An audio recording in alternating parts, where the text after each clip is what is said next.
see an ever-changing news and computer terminology. Commodore news. Are you keeping up with the Commodore? Yes, the Commodore is keeping up with you. Are you keeping up with the Commodore? Yes, the Commodore is keeping up with you. Are you keeping up? Yes, the Commodore is keeping up with you. Are you keeping up? Yes, the Commodore is keeping up with you.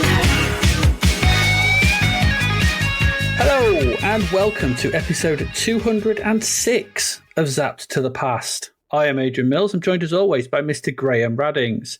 If you haven't listened before, this is a podcast where we discuss games that were released for the Commodore 64. We're using the magazine Zap 64 as a monthly guide for the games to focus on, but we are in no way affiliated with Zap 64 itself. This week we start our look at March 1992 and the first batch of games reviewed in issue 82 of Zap 64, along with what was also going on in the UK singles and albums chart that month. Graham, should we still adhere to our prime directives or fire this lot and shoot them from the top of a very tall building? We've reached March 1992 already. Well, yes, the games are thinning out though. The magazine is gradually reaching its last issue, and so we press onwards into more of the unknown land of the late C64 game titles. So in a month where the Michelangelo computer virus begins to take effect, whatever that was, we set out to serve the public crust. As for a third exhausting time, we go on a walking tour of New Detroit, and while there, tackle all the hooligans and ne'er-do-wells as they run around causing trouble in the directiveless Robocop 3, and then set out to distribute a load of random objects to complete strangers for no real purpose, all while desperately needing a tom tit in the mind-numbingly IP-alike Tai Chi Tortoise. Tai Chi, while undoubtedly beneficial for those that do it, it doesn't strike me as a massively compelling notion for a video game. Now, I could be wrong, but Ninja Turtles versus Tai Chi Tortoises? I know where I'm placing my bets. So while we wonder how tortoises would even sign up for a Tai Chi instruction lesson, we're heading out on another walk and spook adventure, this time as everyone's semi-favourite C64 ghost, wandering the decks and galleys of the world's most infamous maritime disaster in Titanic Blinky. After that, we head across the city and its zoo, looking for some very specific animals because why not? Another walking and jumping wandathon, and this time one that looks very familiar, doesn't it, Tarzan? In Big Nose's American Adventure. Before we finally head on, yes, you guessed it, another walk and push and look around to find things and do stuff game, this time with some altogether better graphics and, dare I say, an actual purpose in the interesting but atmospherically challenged Potsworth and Co. It seems that as we race towards the Zap to the Past finish line, the game ideas as well as the developers and publishers are all getting pretty tired and thin on the ground. There are still some interesting things in there, but please, can we have more than walk and seat platformers soon? So what should we do with that? Well, some of it. I think a couple of them maybe, but no, yeah. No. Let's not get everyone excited for what is a turgid experience of rubbish. I don't think it's that bad. There's some. Don't mitigate. Don't mitigate. We'll see. You're telling me you enjoyed Tai Chi Tortoise? Because I bloody well didn't. Well, we'll get to that. I didn't particularly enjoy Tai Chi Tortoise. I still had to say it that fast. Tai Chi Tortoise. Tai Chi Tortoise. God. Tai Imagine try and do that as Sean Connery. Oh, Tai Chi Tortoise. He'll just malfunction. The next thing you'll see is Sean Connery running around your house in his Zardoz pants. or lack of. Just chanting. I can't even say that. Chanting Tai Chi Tortoise. That's really hard to say. Yeah, I wouldn't over attempt it. It is a bit denture blasty, isn't it? That, but to be fair, he'd never be able to do the old Zardoz pants, would he? Because he'd have to get them back off Gary, and there's an image I never want to ever have in my mind again. So there we go. Yeah, it's his middle name, Gary Zardoz Pants Wilson. When he turned up to that barbecue in that outfit, thinking it was a fancy dress, none of us were the same again after that day. Absolutely true. I haven't eaten a barbecued sausage since, and I never will. Well, he came prepared. He brought sausages, but he didn't have them in a bag. No, he didn't. He just had them in his pants. Really, I wouldn't call them pockets. Those wing parts of the pants. True, and from that minute forth, I've never called a burger. I just call them meat shields because that's kind of what I was using them as at that point. Yeah, meat shields. It's a new month, Graham. It is a new month. We need to look at this cover. Yeah, it didn't take a lot of doing, that one, did it? Let's be honest. It's awful. This is an insult. It's really, really bad. Really bad. So it's just a screenshot from. It's just an image from Robocop 3. A bad and when one. I say an image, it's a photo. It's a still from the film for some reason. They've clearly done themselves, because there's no way that the film company would release that as a genuine still of the film. It's literally Robocop looking confused while a child hangs on his leg. Well, I don't know. I mean, they must have done, because we'll get into the sort of ins and outs of Robocop 3, because obviously that's our first game this week. But we'll get into the ins and outs of that release when it came out. But it must be an official still from the company. It must be. It's from the film. I don't know if it's. That does tell you a lot about the quality of the film, though. Actually, yeah. I mean, it's the worst Robocop. He's not what's his face, is he? At this point, he's changed to someone else. It's not Peter Weller. It's Pete Weller, isn't it? I'm not thinking of the guy out of the Clash. No, it's not Paul Weller. That's a different Weller. Prime directives to go underground. Going underground, yeah. Underground, yeah. Love it. I don't know. It's not a good one though. It's £2.20 now. Dead Cop capers. It says with Robocop 3. At least they've dropped that annoying making the first letter italicized. Yeah, but I mean, is that really how they wanted Robocop to be described? Dead Cop capers? I mean, it's a bit. It's kind of playing down the kind of significance of what happens a little bit, even for Robocop 3. Yeah, true. There's a playable demo review of that. We've got Jetsons, Potsworth and Co. Got a demo tape as well, which old games. We've got Alley Cat. That's all right for free. That's pretty good. That was all right, yeah. Got Black Thunder, which we looked at not so long back. That was all right as well. Oh, yeah, not too bad. It's likely most people probably have these games. I suppose if you're new to the C62 at this point, you might not have it. No, you probably didn't. Yeah, and a demo of Robocop 3, so it's not too bad. No, I imagine that's okay for what it is. I don't know. And then just down the bottom it says, get your kicks in, Budokan, exclusive preview. Don't know what that means. Maybe Buddha can't. How about that? Yeah, you don't want to. I like the fact you can win a tent. No. Getting a bit desperate. Graham, hang on, Graham. It's an ultra-modern tent. Ultra-modern? I suppose domed then, isn't it? It's one of those domed would be tents. 1992. Yeah, it would have been. What's an ultra-modern tent in 1992? Uses iron pegs. Bendy extendable poles, isn't it? Because the old tents used to be them sort of triangle ones, didn't they? Well, pyramid, I guess. Yeah. Where you had one tent pole, which was like a spear that was one at the back, sort of towards the back, one in the front, which so it made like a triangle, didn't it? But why is this from Codemasters? What are they doing? No, I'm not making the connection either with them or with the games that they even have got out at the time. It's not that they've got super camping or simulator or whatever, is it? No, they haven't. But this cover's awful, isn't it? It's just dreadful. The Zap 64's covering up his arm. It is. I bet somebody at Codemasters just gone, a little alarm's gone off on their desk. A game idea not thought of. Oh my God.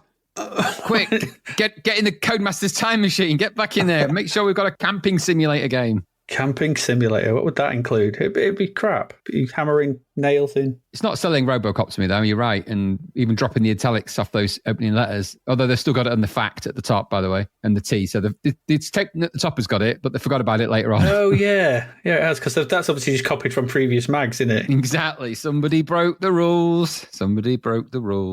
Yeah. I don't like this cover. It's the worst one. It's the worst Zap cover I've ever seen. Yeah, I agree. I think it's actually the worst ever. Don't feel like a Zap cover. No, because it's got the word Zap on it. That's the only way you'd really associate it with it. It looks like one that you'd get from a crappy film mag at the time. Yeah, it's really bad.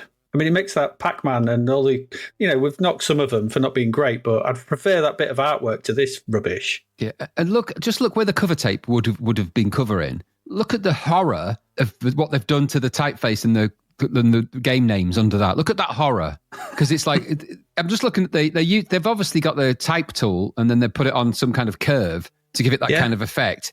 No, outside of word art, there's no allowance. I mean, it's been banned outright. You're not even allowed to do that anymore. If you attempt that in any Adobe tool, it actually self-destructs your complete computer. It just explodes.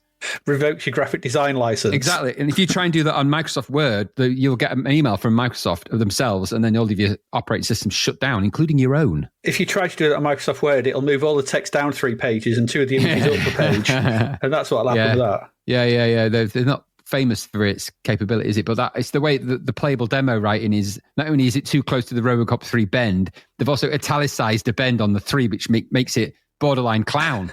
It's like this. It's just every conceivable thing that you could do wrong with a typeface is wrong there. Everything from its white outline to its italicized wobbly bits to its overuse of a curve to being too close to the text below it in the wrong colours. It's so wrong. It's beyond belief. No wonder they covered it with a tape. They're probably doing it that so you'd be looking at that in horror rather than the cover. The picture and why, of Adrian? Robocop. Why? Why have they put the text so close to each other? Why have they got the line spacing so? I mean, it's got borderline claustrophobic. There's plenty of space. So if you look at where it says "Get your kicks in Budokan" and it says "exclusive preview," it's so squashed together. Why? I don't know. Why have you done that? They've done it with Robocop 3. It's like they've in their minds they thought that a way of increasing the intensity of what they're saying was to just squash it all together, which never works, does it? There's a reason why you don't do that, because it just makes it all cluttered together and horrible. It ain't good. It's not a good cover. A pox on this cover. A pox on everything it stands for. A pox, even its red left-handed stain. A pox on it. Yeah, what's that? What is it? I've got no idea. I guess they're covering up something on the Robocop image. Has someone spilt some ink? No, it'll be a naked person or be a semi-naked person or something from the film. Because it looks to me like it's covering up something from that image. So there was obviously something they didn't want you to see on their gun or something like that pointing at him. Although he's looking in the wrong direction for that, but... Well, they've covered up his gun. I presume he's got his gun out, but because they've covered that up with the Zapped 64. Yeah, so I'm guessing that there's somebody stood there, and that's why they've weirdly put a red stain over that side for no reason whatsoever. It's just rubbish. It's really rubbish. There we go. We're very sorry, but there's nothing good to be said about this cover. It's awful. This makes me want to walk slowly around an empty house and punch a TV. Yeah, it's making me wish for being a Robocop. Yeah, just take my brain out, put it in an Android. Yeah, absolutely. There you go. That's the cover. We can talk of that no more because there's God all nothing to talk about. So let's move on. Should we get into some games? We've got it's a packed episode. I think this is going to be. It's going to be a big episode. Yeah, I think. Five games, albums, singles. Yeah, I mean, you might have a lot to say about the games that you've looked at. I can assure you, I don't. So, okay, fair enough. I've got 3 of them, so we'll go. Short 3-word responses I could give you, really. Okay, well, let's get to our first one, shall we?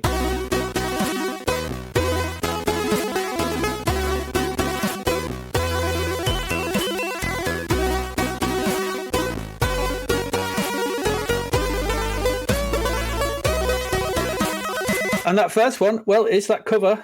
It's here. It's Robocop 3, the third and final installment in the original Robocop trilogy. It's finally here with the cartridge release of Robocop 3. Did anyone want this? Nobody wanted Robocop 3. So no, that's what I mean. No, that's what I mean. Did anyone want any of this? It's a weird release.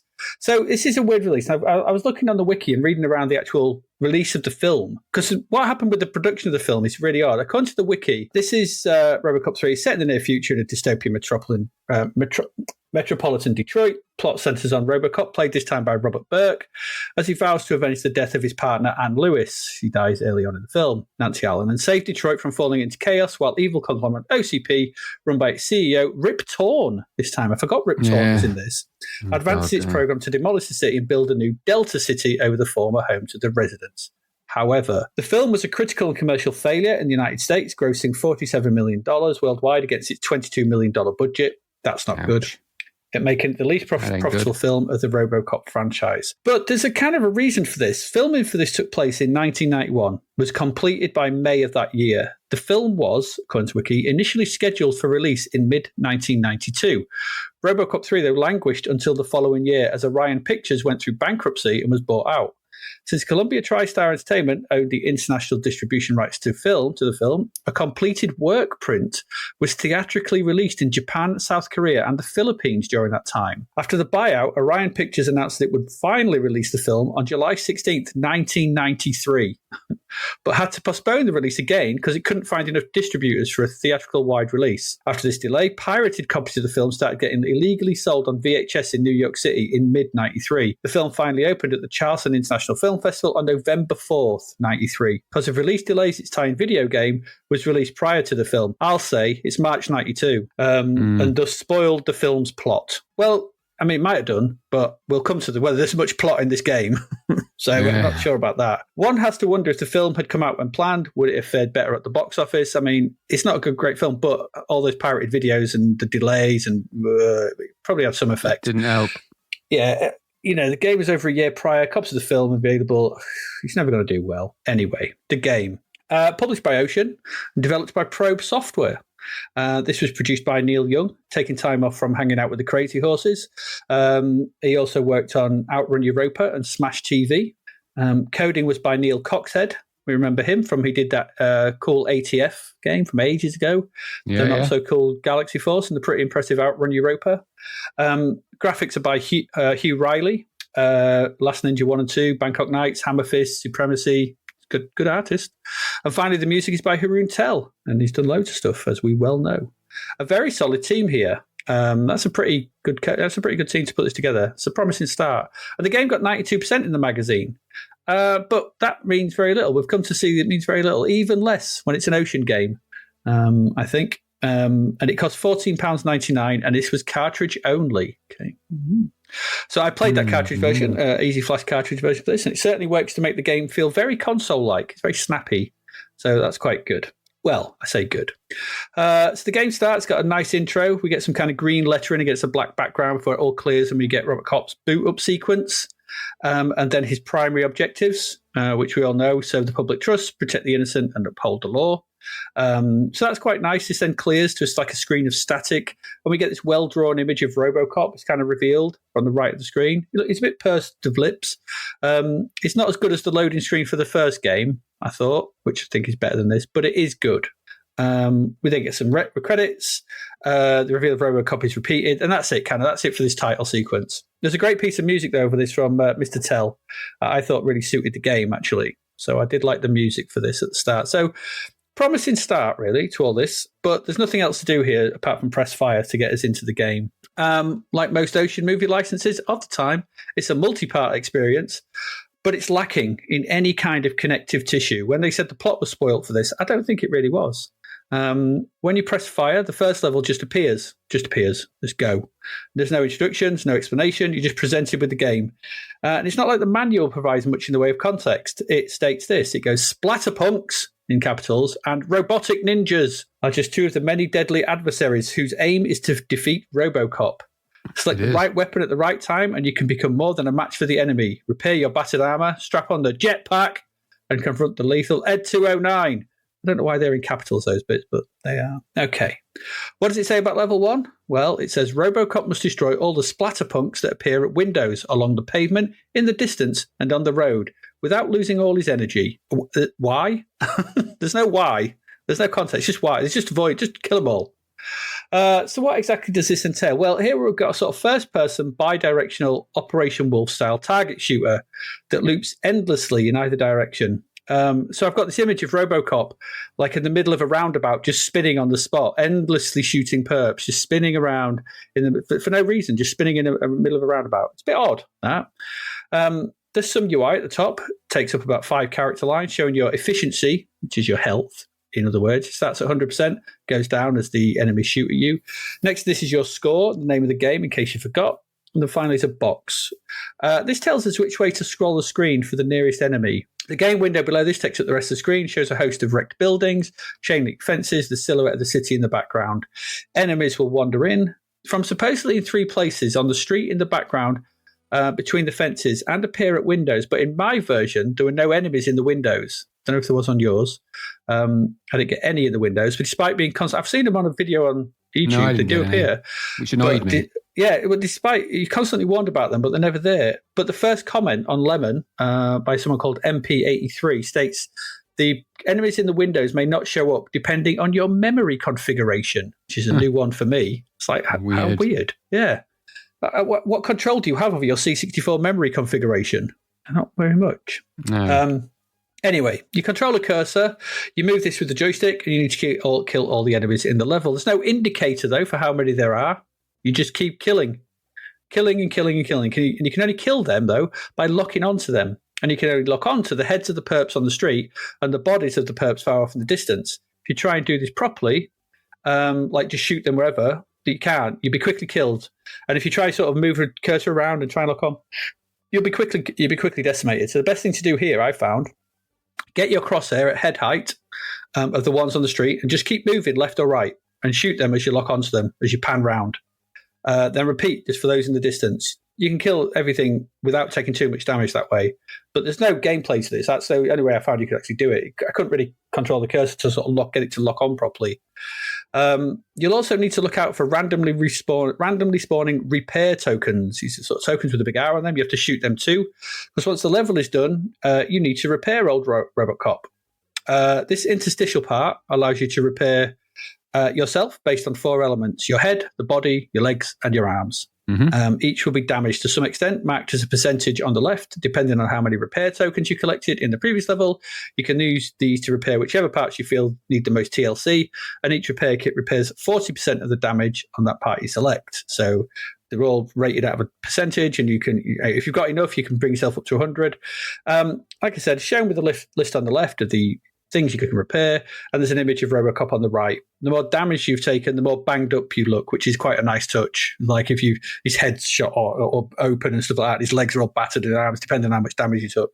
And as you put repair kits onto them, it kind of scrolls, it sort of covers him up with the thing, and then comes back and he's all fixed and everything in the places that you fixed him. That's quite nice. But once you've done your repairs, hopefully got yourself looking all nice and shiny again, you progress on to level 2. And from here on out, it all gets very similar. Each level from now on is a basic walk and shoot kind of platformer with kind of one, does something different a little bit, but not much. You're going to make it through the levels, avoiding enemies and shooting them with your limited 8-way aiming. Controls are basic enough: left and right for walking, up for jump, and down for crouch. You can shoot in 8 directions by holding fire and pushing the joystick where you want to shoot. You can do that when you're jumping or crouched as well, so that's all right. The manual states Robocop enters the derelict Rocket Motors factory and is attacked by rehabs and splatterpunks. He must fight his way through and defeat the deadly Otomo ninja. Okay. So basically, this is go through a brown warehouse until a ninja appears. You can get extra weaponry here, such as 3-way shooting, homing missiles, lasers, and even a flamethrower. And you switch to these by tapping the space bar, but they've got limited ammo, so use them wisely. If you complete this, fix yourself up again, you collect tokens. The next level we take to the air, as Robocop gets a jetpack, and we can fly from right to left here. The manual states Robocop dons a powerful jetpack and flies along the streets of Cadillac Heights, avoiding the jetpack-clad rehabs, and also the rehabs and splatterpunks on ledges and the pavements below. He must locate and destroy a heavily armored tank before he can continue. I don't know why, but just I don't know. Nope. Do this and we move on to level 4, which starts out as this in the manual. With the fuel in the jetpack now spent, Robocop must walk back the way he has come to the OCP tower. It's like, he must avoid the swooping helicopter that strafes the ground. On reaching OCP tower, Robocop is confronted by Ed 209, who is guarding the entrance. He must be defeated and destroyed before Robocop can proceed. So back the way we came, only on foot and avoiding a helicopter. Do this and on to level 5, where Robocop must now make his way to the top of the OCP tower to confront the final Otomo ninja robots who stand in his way. You do this by getting in lifts and finally killing some ninjas at the top, and then you get an image of Robocop blasting out of the building holding a child who has not been mentioned anywhere at this point, nor been seen in the game. Why is that happening? And I thought his jetpack was out of fuel. Wrong. And then you're back to the beginning. That's it. All right. It's a walk and left and right mostly, apart from that opening level. So for most of this game, right, at least 60% of it, 20% is spent with the jetpack, 20% is spent spinning, endlessly spinning. You're walking along. And do you know what's really dull? Watching Robocop walk. He's slow. Yep. He's heavy. It's dull. So why do these games make you walk so much? I don't get it. The one scene where we get a bit of walking in the first film is where he rips the drug factory to shreds whilst looking for Bodica. But that bit's great because there's loads of action. There's people getting shot all over the place. He's doing his cool auto-aim stuff. That's cool. Yeah. The action here is really dull. There's no sense of thrill or life to it. So you're left with the walking, and Robocop, he's not a walker. He's boring. But the game itself is bereft of the things I would expect from a cartridge. Like I said at the beginning, there's nothing connecting scene to scene here. No newspaper clipping, no news broadcast from is it Casey Wong? It's Casey Wong, I think, isn't it? There's the news broadcaster in it. I'm Casey Wong. I think so. Yeah. I think so. To move the plot along, they could have easily included those. It's not like this game had to come out with the film. It's got 2 years before the film comes out, or even the summer, which is when the film was planned. So they've got time. So they could have included some interstitials here to sort of tie this damn thing together. No, we just get 5 random levels. And like I said, remember the film's not coming out for nearly 2 years at this point. So are you supposed to think when level 3 starts with a jetpack, it's Robocop? And the ending screen sees you escape a tower with a small girl in your hands who you've never seen. None of this makes any sense. None. Why are you spinning around at the start for an indefinite amount of time, locking onto people to shoot them? Why do you never get the ability to lock onto people again? Why? There are some decent enough visuals and tunes on display here, and at least it works from beginning to end, unlike the first game. But there's nothing here to excite or to make you feel like Robocop. We may have said this about the first two, but I'm going to reiterate it here. Playing Robocop should be a power fantasy. Aside from Ed 209, Robot Ninjas and Kane, there's nothing to touch him, really. Even all the police in the first one blasting him to shreds can't kill him. Nope. But here, random people can just kill you with a few shots. That's not Robocop. It's not Robocop. Nope.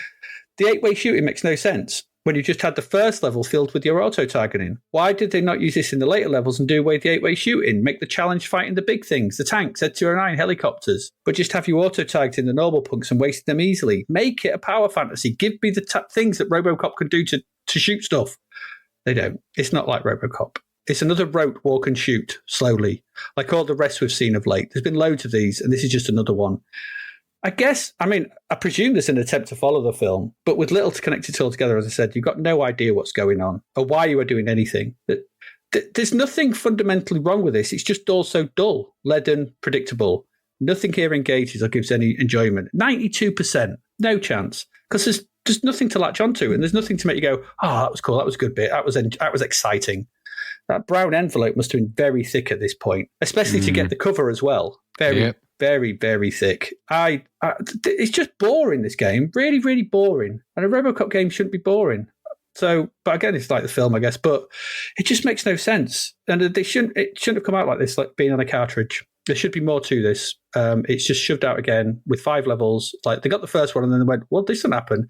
And if you compare this to the NES version, A looks way, way better.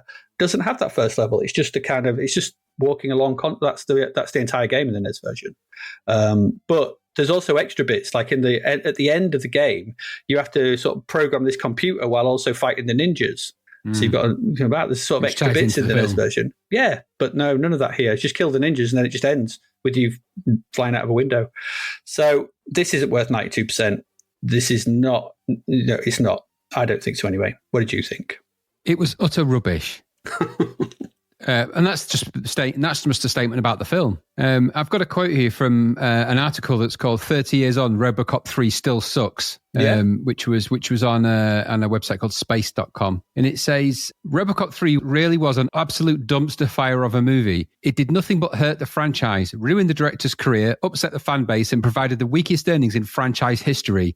And it goes on to say, the overall project still has an underlying stink on it. That's the opening salvo of that. That's what people think of Robocop 3. So we know what, why not make it into a game? Okay, the key problem, of course, with the Robocop 3 movie was it was PG-13, as you said, I think. So, it was, yes, yeah. So the first two films were not, as can be seen by the blatant angry violence in them. So ultimately, this was going to be aimed at kids for reasons that are known only to people who make stupid decisions. I'm not one of those, though. Although I did have to make the stupid decision of whether I wanted to play this awful bloody game. And of course, I did try. And although I was initially impressed with the music, because I thought the music was all right, and it had the cartridge-based razzmatazz a little bit. It was no Terminator 2, though, was it, with the intro? And then I was presented with the game once I got through to that bit. And what a confusing old thing it was. Brown punks walking along a grey city, periodically shooting at me. I was shooting at them. I was targeting them, shooting them in the foreground, close-up, background. It kept telling me there was an assailant at the window. I couldn't find an assailant at the window, and it was just... You didn't have the right memory configuration.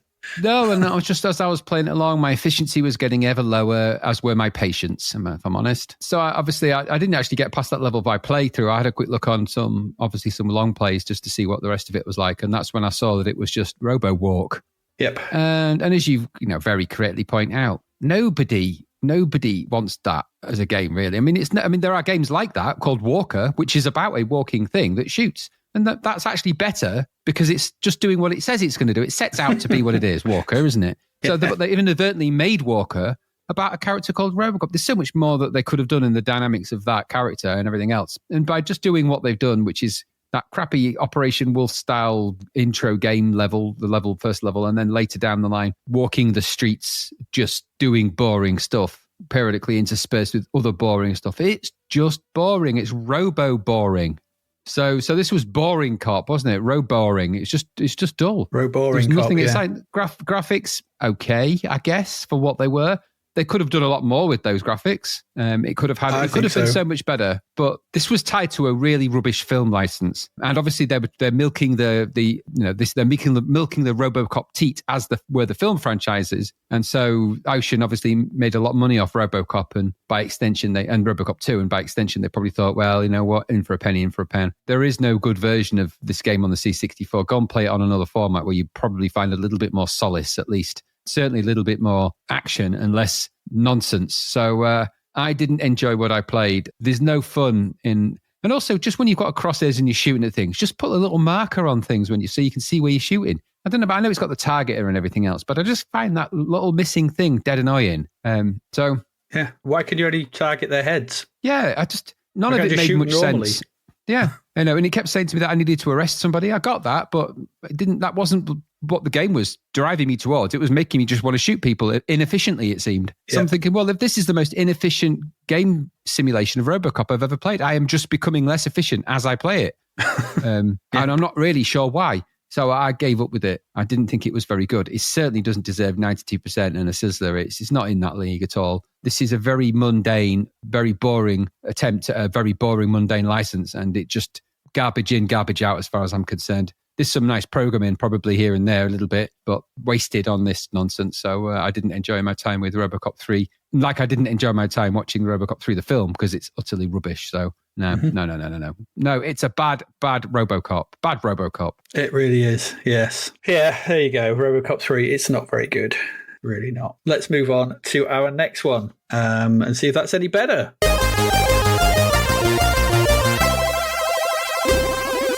Is it, Graham? Is it better? Is it Tai Chi Tortoise? Tell us all about it. Tai Chi Tortoise. Tai Chi Tortoise. Is it better? Better than what exactly? Better than the RoboCop 3? Turtles?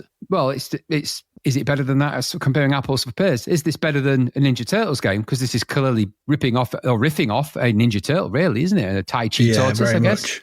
All right, so all these things shouldn't be combined. The title gives it away, really, but it was $3.99. This from Zeppelin Games, got 63% in the hallowed pages of Zapped. This was scrambled together by David Sowerby. He, of course, is famous for Round the Bend and Sleepwalker, and also latterly Fist Fight, who did quite a lot of games post 1992 to 93 that David Sowerby did for the Zeppelins. The graphics are by Neil Hislop, who we've come across him before. He did Round the Bend and Sleepwalker, as well as Fist Fighter, and probably as many others post 1992. Title screen, Neil Hislop. The same Neil Hislop, not by coincidence, just another Hislop. And he also, of course, he is the same guy that did Round the Bend, Sleepwalker. Musician, of course, it's Adam Gilmour. He's the only one there, isn't he? He's done tons of stuff. Just go and, lemon him up. You'll sort of literally lemon him up. Go and look him up on Lemon. Don't cover him in lemon juice. He's not a bit fish. No. I found a blurb for this, Adrian, but unfortunately for you and for everybody else, my Polish, not what it used to be. Oh. However, I did get one of our friendly AIs to translate it for us. So I've got a translation, and I'm going to read you the translation verbatim because I think it's good. It sets the tone. Okay. So this says, I can't even say it. Get my teeth in. Tai Chi Turtles, true heroes, practice the ancient martial art of Tai Chi. Do they? Only the long-lived turtles from the northern Japanese islands mastered this art, and only after eating a considerable amount of lettuce. Translation may or may not be accurate, remember. Well, the Tai Chi Turtles travelled the world fighting evil. They were first seen in London during an unprecedented wave of parrot kidnappings, and their heroism led to the capture of the notorious parrot napper Chopsticks Hannigan. Later, they appeared in Paris to foil the theft of the Mona Lisa, but this time, the Turtles appeared as an opponent of the diabolical villain Ratatouille, which makes things even more interesting. Okay. Accompanying him are armed henchmen, huge quantities of cheese, and, well, let's not get ahead of ourselves. And that's in the translation. In each level, the Tai Chi warrior turtle is sent on a mission to track down Vincent Ratatouille in the sewers of Metropolis. To succeed, you must collect tools and various items needed to capture Ratatouille and prevent his future crimes. The Tai Chi turtle can collect and store up to 3 items in his shell. To collect an item, stand on it, move the joystick down, and press fire. You will also come across various keys, which when opened, provide additional bonus items to help you complete your mission. There you go. Did you enjoy that? Yeah, I did. I have no idea what you got to do, though. No. And that's the prevailing theme for this craziness. So I guess it's a decent loading screen, although it does look like a turtle crawling out of an arsehole, unfortunately, covered in shit. Sorry about that, but that's exactly what it does look like. It does a bit. So if you ever encounter that for realsies, you need to seek veterinarian and medical attention immediately. So after the disturbing loading screen, albeit turtle related, I guess, it's literally a turtle poking its head out. We've all been there, but that's exactly what it is. I mean, I'm not deliberately making scatological references. I'm looking at it now when he's a smiling turtle poking his head out. It's a turtle poking its head out. It literally is that. I'm sorry, people that find scatological references offensive. I am just reading the screen here. Out of a brown hole. out of a brown, stinky hole covered in brown. There's no good way of looking at that. That's what it is. Sorry.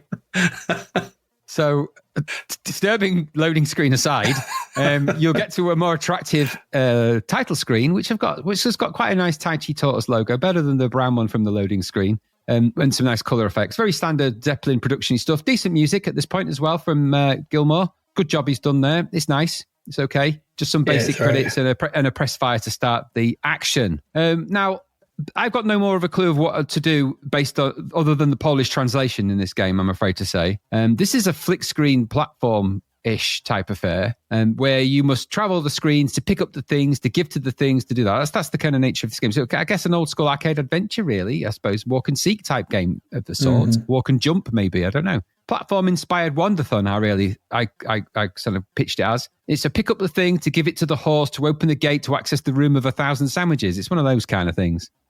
Yes. So the graphics then, from the UI, when you start up the game, there's a UI which is about 4 or 5 character rows at the bottom, which details score, lives, your energy level, which is a nice little animated kind of pulse thing. And then to the right of that, you've got the 3 objects that you can keep inside your shell, which you can pick up, as I said. Above that, you've got the game window itself, which takes up the remaining 3/4, probably a little more of the screen, which is where all the action, flick screen action, is surfaced. Exciting, isn't it? Mm-hmm. Yep. To control this turtle, you move it around with a joystick and you press fire to jump. There are no fighting moves in this, though, because he's Tai Chi, remember. Tai Chi is the art of not fighting, really. It's more of a fitness thing for pensioners, I would have thought, at this point, really. But what do I know? I'm no martial artist. I've not heard of MMA fighters going up against the deadly Tai Chi opponents. Usually the Brazilian jiu-jitsu guys would just have them bent in half and banging the floor in submission within about 1.2 seconds, maybe less, actually. So, and the idea here is, of course, that you start on a screen. You will be walking left or right, flicking your way through the different screens, jumping over the various assailants, of which they are of the most random variety. We're back to the old Homer's webpage of attacking enemies here. So I don't know why you're attacked by dinosaurs, snails, and I don't even know what that thing is. It's like a walking, gaping hole. It's quite terrifying, whatever that is. I thought it was the cool spot thing. It might be. It's like a, I don't know what it is. It's a mouth with eyes. It's best not to suggest. Yeah, I haven't over debated what that is, but there's them and there's other things as well that are designed as sort of zappy electric coming out of or lightning coming out of a cloud that scrolls left and right. There are enemies just in the way in the tradition of these games on platforms, going backwards and forwards, just getting in the way. Yep. Touch these things and it takes away your energy. Once your energy depletes, you lose a life, and you've got 5 lives to begin with. And once when you run out of lives, and you will, it's back to the beginning you go, and game over, end of. The idea of this game is actually to go around, find the objects, and then obviously distribute them to the right people in the right places. And if you do that in the right combinations, it unlocks more of the game, which is the kind of plan. Ultimately, your aim is to try and prevent Ratatouille, isn't it, from doing his diabolical deeds. What that entails and what that really means, other than distributing objects around to various people you may or may not meet, I don't know. I don't know how it works. I don't know why it would work. I don't know what you're really meant to be doing with these objects. I picked up a mug, a crucifix, and I want to say a scroll or something. No idea what I was meant to do with them, nor could I find a way of getting rid of them. So I just kind of kept going to this monk that I found on one of the screens, which was a pain in the ass to get to because it took half my energy even getting to him. Try and say, do you want the mug? No. Do you want this? No. So I don't know. So I just kind of wandered around. There are walls at either end of, I think it was about 5 screens. Then there was a wall to the right, 5 screens, wall to the left. And you could go up on the various platforms and sort of scale a bit higher up and find objects on there as well. And you had to sort of navigate those platforms to try and get to the more complicated objects. But outside of that logic, that pretty much sums up the game, the way it plays. Graphics-wise, the backgrounds aren't terrible, actually. They're okay. There's a little bit of sort of, I wouldn't say it was colour clash, just poor colour choices here. light greens, purples, browns, light blues, a weird sort of bluey purple background for sky, and then a kind of a sunspot, which at certain points on certain levels you think is something you need to pick up, but it's actually just like a little sun in the background. So you're just kind of wandering around this vague scenery with your little turtle character. Now the animation on your character is okay, like it is on some of the objects. It's all very medium res though, so it's not like it's super detailed. And I wouldn't say that you're going to win any graphic awards, but it's not the worst thing I've ever seen. There's some character to the graphics that they do look okay. But ultimately, this is a boring flick screen game with a very derivative character that actually has no power to do anything other than jump, which is really pointless. It kind of renders the game pointless. If you can't shoot, fight, or do anything, and Tai Chi is your weapon, you're done in this game. What's the point? So it just makes really. So if you take that equation out, so if there is literally no fighting in this game, which there isn't, because Tai Chi is all about peace and defense of peace, then really you're just wandering around picking stuff up and giving it to the random people and characters that you find. You're wombling. We've said this before. This is a womble game. Wombles just wander around, pick up stuff, try and make good on what they've got. That's this game in a nutshell. I don't like the idea of it. If you're going to make a game like this, stick to what you're going to be. If you're making a platform game, make it a platform game. If you're going to make it a flick screen platform game, of which we've had millions by now, do that thing well, but make it so you can jump on the enemies or fight. We've said this so many times about some of these recent platform type affairs. They miss out key mechanics for those particular genres, and you end up with literally nothing. This one, again, though it does feature some decent sounds and music and stuff, just is a vacuous experience of boredom. Maybe it'll be okay for mappers because there's a bit to map, and we haven't had some of those for a while. I suppose some of the more recent ones maybe, so the mappers might like it. Maybe the old school adventure heads might like this kind of thing. We maybe haven't had one of these walk and seeks of this type maybe for a little while.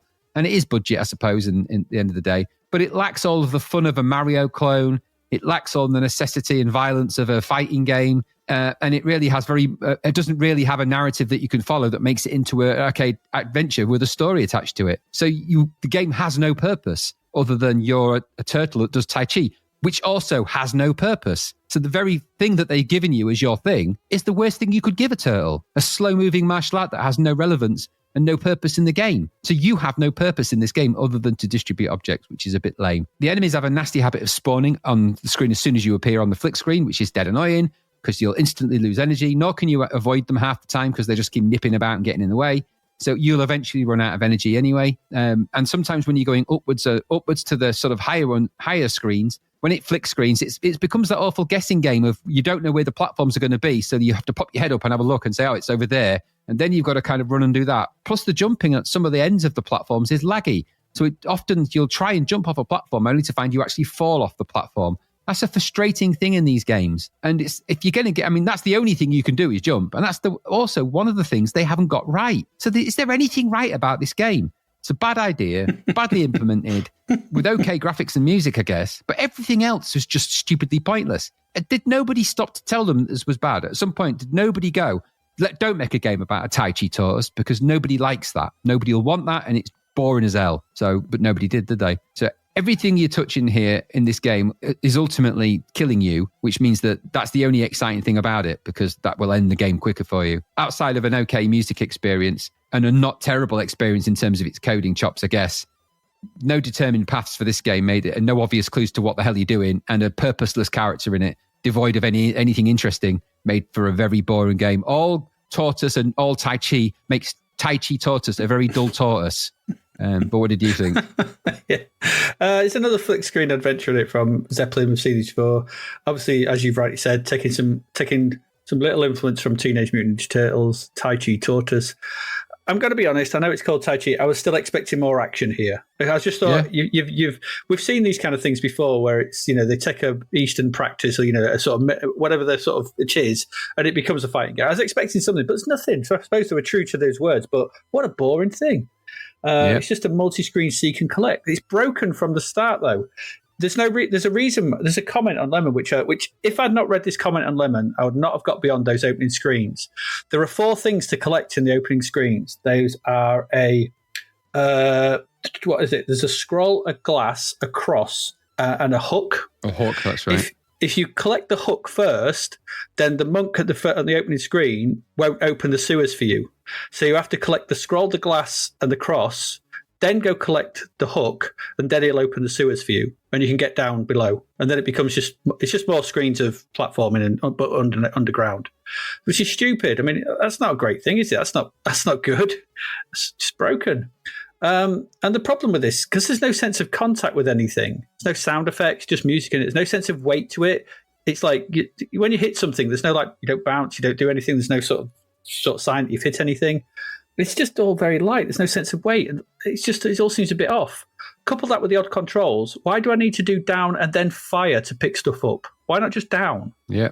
It's unforgiving collisions, as you said, on platforms, whether it's too lax on the edge or something like that. We've seen games do this better. What was the one we played the other weekend? It did it better. I was quickly very bored of this. I found the music a bit overbearing as well after a while, because it's all there is, and the visuals random and muddy. What are those enemies? What does any of this mean? Certainly not one of Zeppelin's highlights. This is a blimp that should have been punctured and never let fly, because it there's nothing to it. I don't know. I did find a map for the Spectrum version, and it's 8x8, so 64 screens to make your way through. I couldn't be bothered with that. Very dull. Very, very boring. So no, it's a poor choice of thing from the beginning. Why not just Karate Tortoise? Yeah, if you're going to do it, yeah. Yeah, or Kung Fu Tortoise. Don't do a tortoise. Just pick another animal. Yeah, absolutely. Well, we had Kung Fu Rabbit, didn't we? Now we've got Tai Chi Tortoise. Tai Chi Tortoise, honestly, just not those things. Jiu-Jitsu something. Jackal. Or Kung Fu Kangaroo. Kung Fu Kangaroo's better. Yeah, go for that. That'd have been better. You could have had a kick. Kicking exactly. And stuff. It kicks, doesn't it? Yeah. It writes itself, that. And it rhymes. Yep. Kung Fu Kangaroo. Kung Fu Kangaroo, yeah. Honestly, time travel needed. I know. That's a way better idea. Zeppelin games, get on it. Exactly. Alarm's gone off on Zeppelin. Oh, why didn't we think of that? Get in the time machine. That's way better than Tai Chi Tortoise. It doesn't even rhyme. Idiots. Go and correct the timeline. Anyway, so on Kung Fu Kangaroo, we really enjoyed it. Pretty good. Kicking stuff all over the place, bouncing around. That would have been way better. But Tai Chi Tortoise is not very good. It's very 63% as well. No. Egg off. Yeah, indeed. There we go. That's our first two games for this week. We are going to go away, take a quick break after what has been a particularly unpleasant start to March, and see if there's anything better to listen to as we come back with the music in the singles and albums charts. So please do stick with us.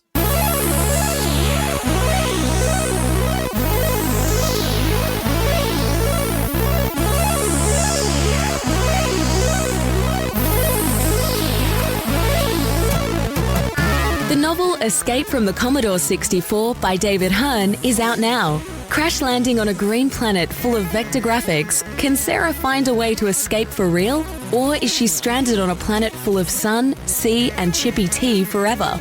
Imagine finding yourself in a cinematic karate game, having to rescue a princess, or remain stuck under the run-stop key forever.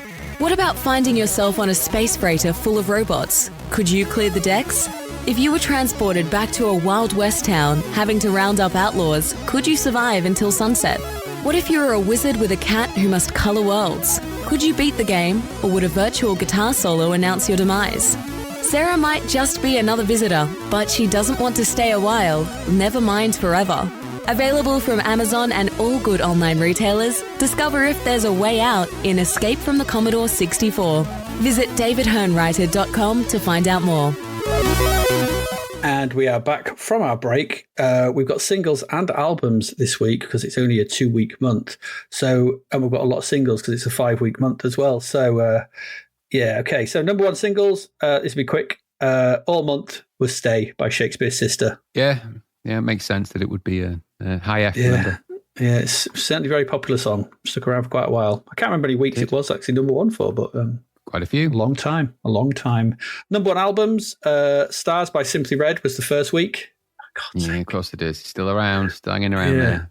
Silly, that bread is old and mouldy by now. Exactly, yeah. Hanging around like bad yeast.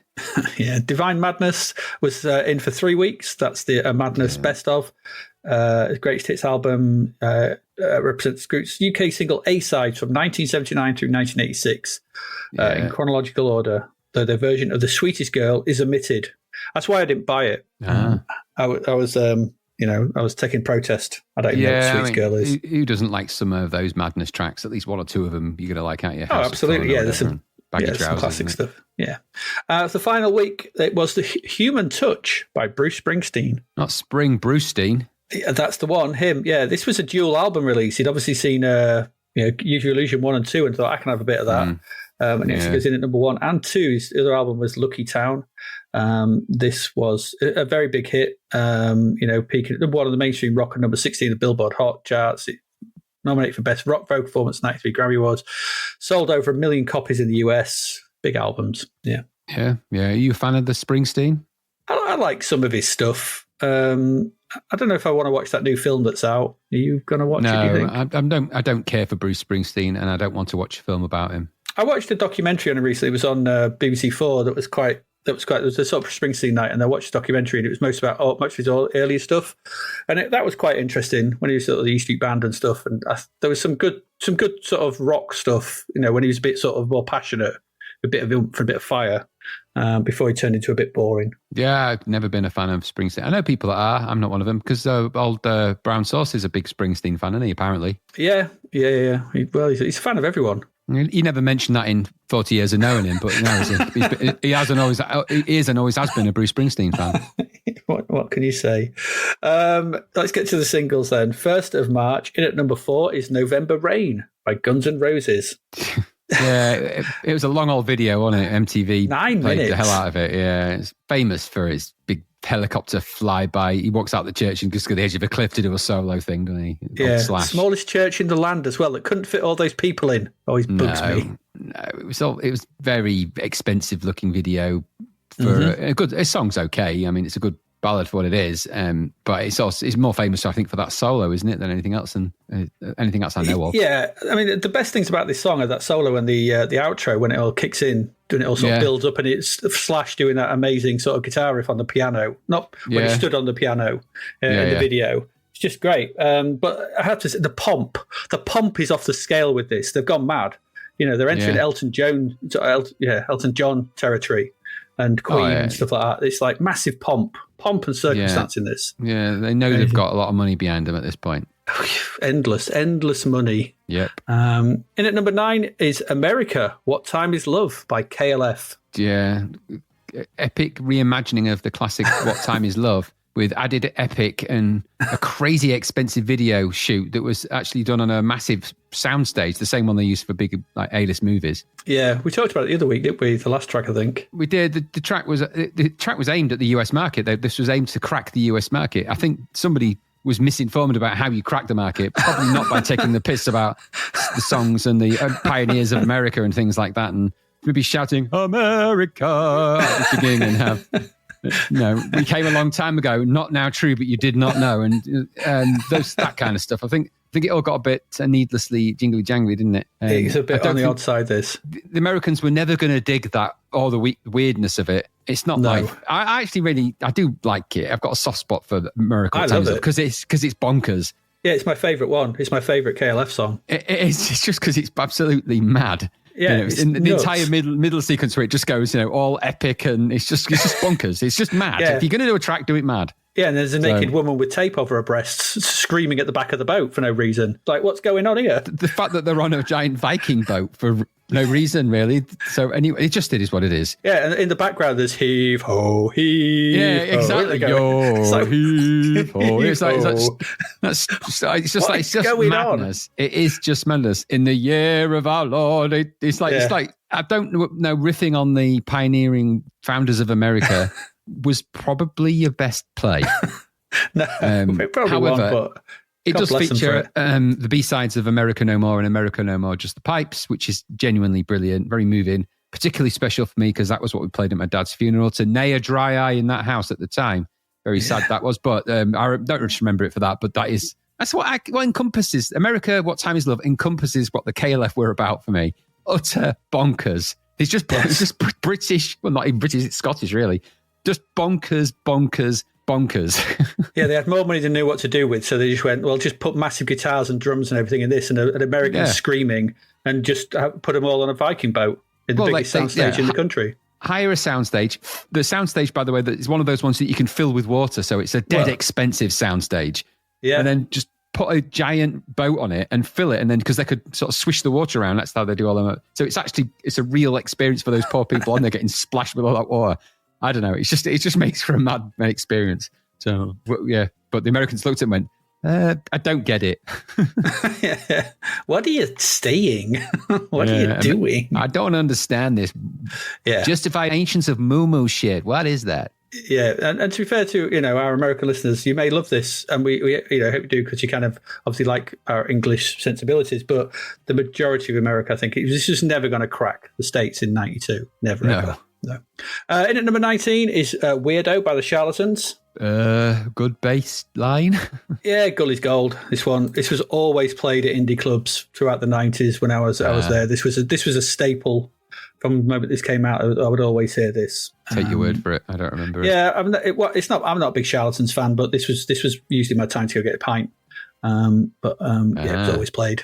In at number 22 is Fait Accompli by Curve. Jingly jangly stuff. Sounded all right though. Yeah, yes. I mean, so I came to a kind of realization listening to this. I listened to Curve a bit since appeared on the scene. They've always reminded me of someone. I can't quite put my finger on it, and this really sounds like garbage, or garbage sound like this. So I was like, God, this could be a garbage track. I was like, this really does sound like. I was like, who do they sound like? And like, this is garbage, but not garbage as in rubbish, but garbage the band. Yeah, I get it. Yeah, yeah, but I do like this song. And this is a month with Siobhan Fahey at number 1 and Tony Halliday. It's too much.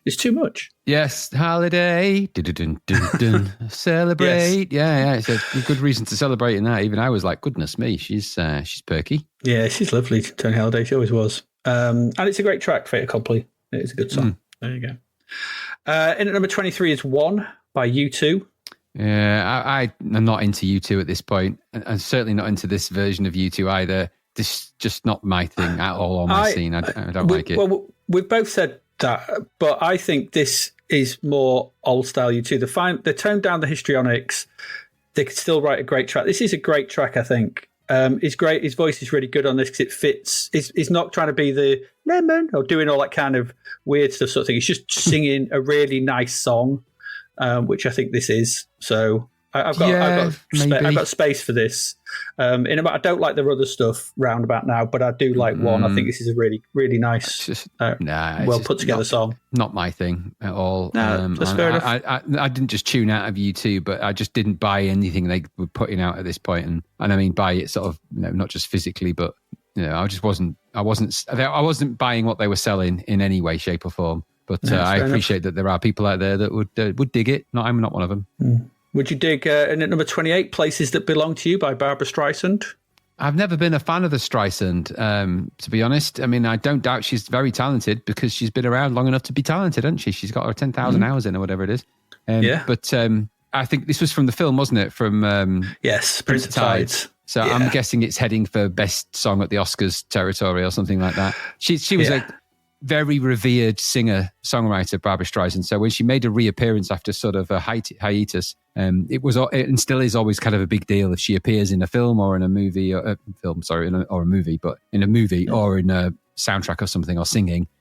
She has sort of stalwart hardcore fanage that people really dig it for. So hats off to her for that. But I saw the front cover and it was Nick Nolte, and I'm like, ugh, dirty Nick. That dirty dishcloth. That's like wiping your sides with a dirty dishcloth in the kitchen, and you're like, oh, why didn't I put the spray on it? Now it stinks. Yeah, it's Nick, not for me, not Nolte. Yeah, he's not Nolte. Too Nolte. No, it's a flavour of Doritos. What, Nolte? The Nolte flavours.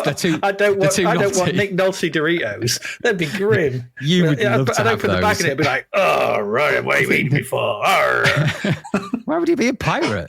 Well, it's really. Have you heard his voice? I can't do a proper Nick Nolte voice, but he's got that proper gravelly, growly. You went gravel to pirate though. No, that's not the route of the Nolte. Maybe you just have a few more of those Nolte flavored Doritos, and you'll be laughing. I would do. That would get me in the vibe of the Nolte. Yeah, I'd be able to sound just like him. Getting some good films. Anyway, in at number 30 is Rave Generator by Toxic 2. Yeah, I bet you hated that, didn't you? It's not for me. No, it's not even for me. Thumpy sample dance track with clappy claps, stabby stabs, wibbly wobblies, slice breaks on what felt like an 8-bar loop, destined to sound great to the pie-eyed masses in very sweaty rooms full of like-minded tablet enthusiasts. That's what I thought. Yeah, mushroom o'clock. Yep, they'll have been in the right chemical substances pulsing through your brain waves. That's going to sound awesome. You wouldn't even notice that it's an 8-second loop. No, you wouldn't, because to you it'd sound like it's going on for 2 hours. Yeah, you've been on the cake, you remember? So your Shatner's bassoons completely Absolutely. done.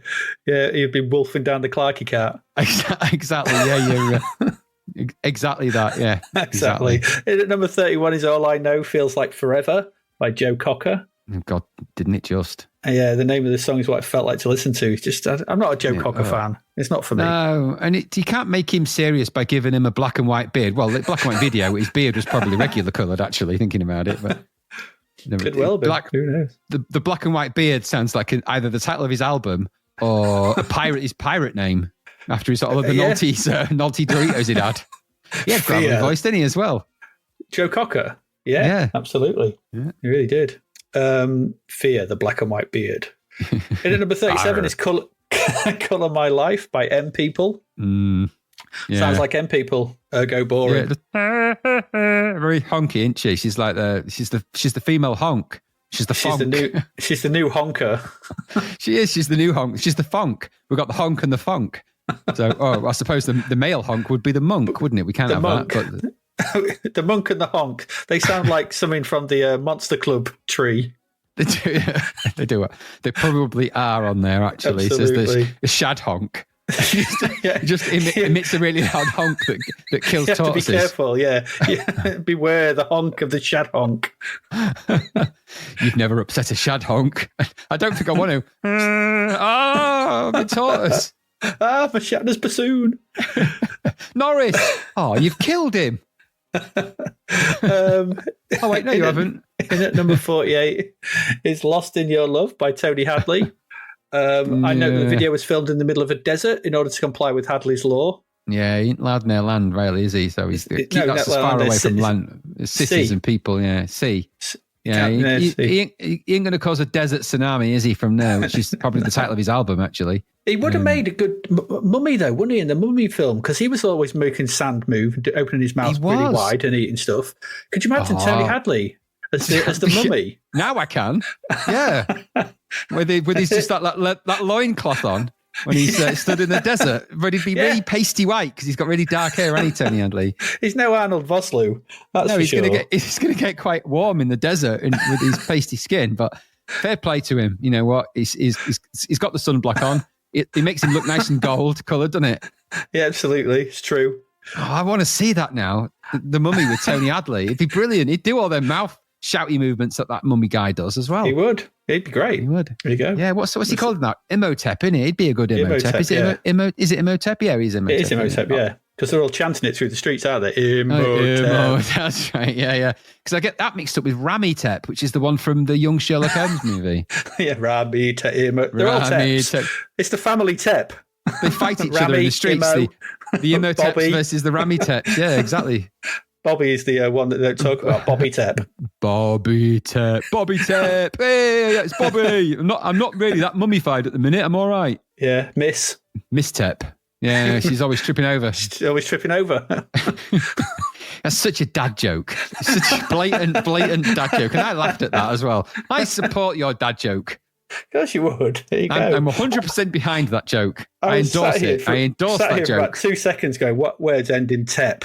Step. I could see. Misstep. I could hear the cogs go and the old movie projector. The weird up. Like Cameo.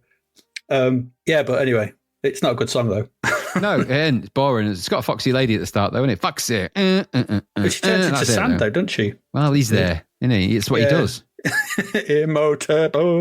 Soft rock twaddle. He's got his own sandblasting company. If you need your house blasting or your driveways, or you need like a low level of what do you call it, sharp sand in your patio, he just comes out and goes, Just spreads it out really evenly. It's really even. Hadley's Sandblasting Limited. Yeah, sandblasting and sharp sand enablement. Yeah, it's He good. can only do it in the centre of a country, though, because he still can't go near the sea. Yeah, you can spit sand. It's a clever trick. In at number 49, Roll the Bones by Rush. Why are we here? Because we're here. Roll the Bones. It's got the rapid at this one, hasn't it?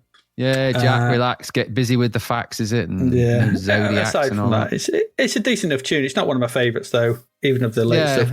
It's quite like weak. the chorus.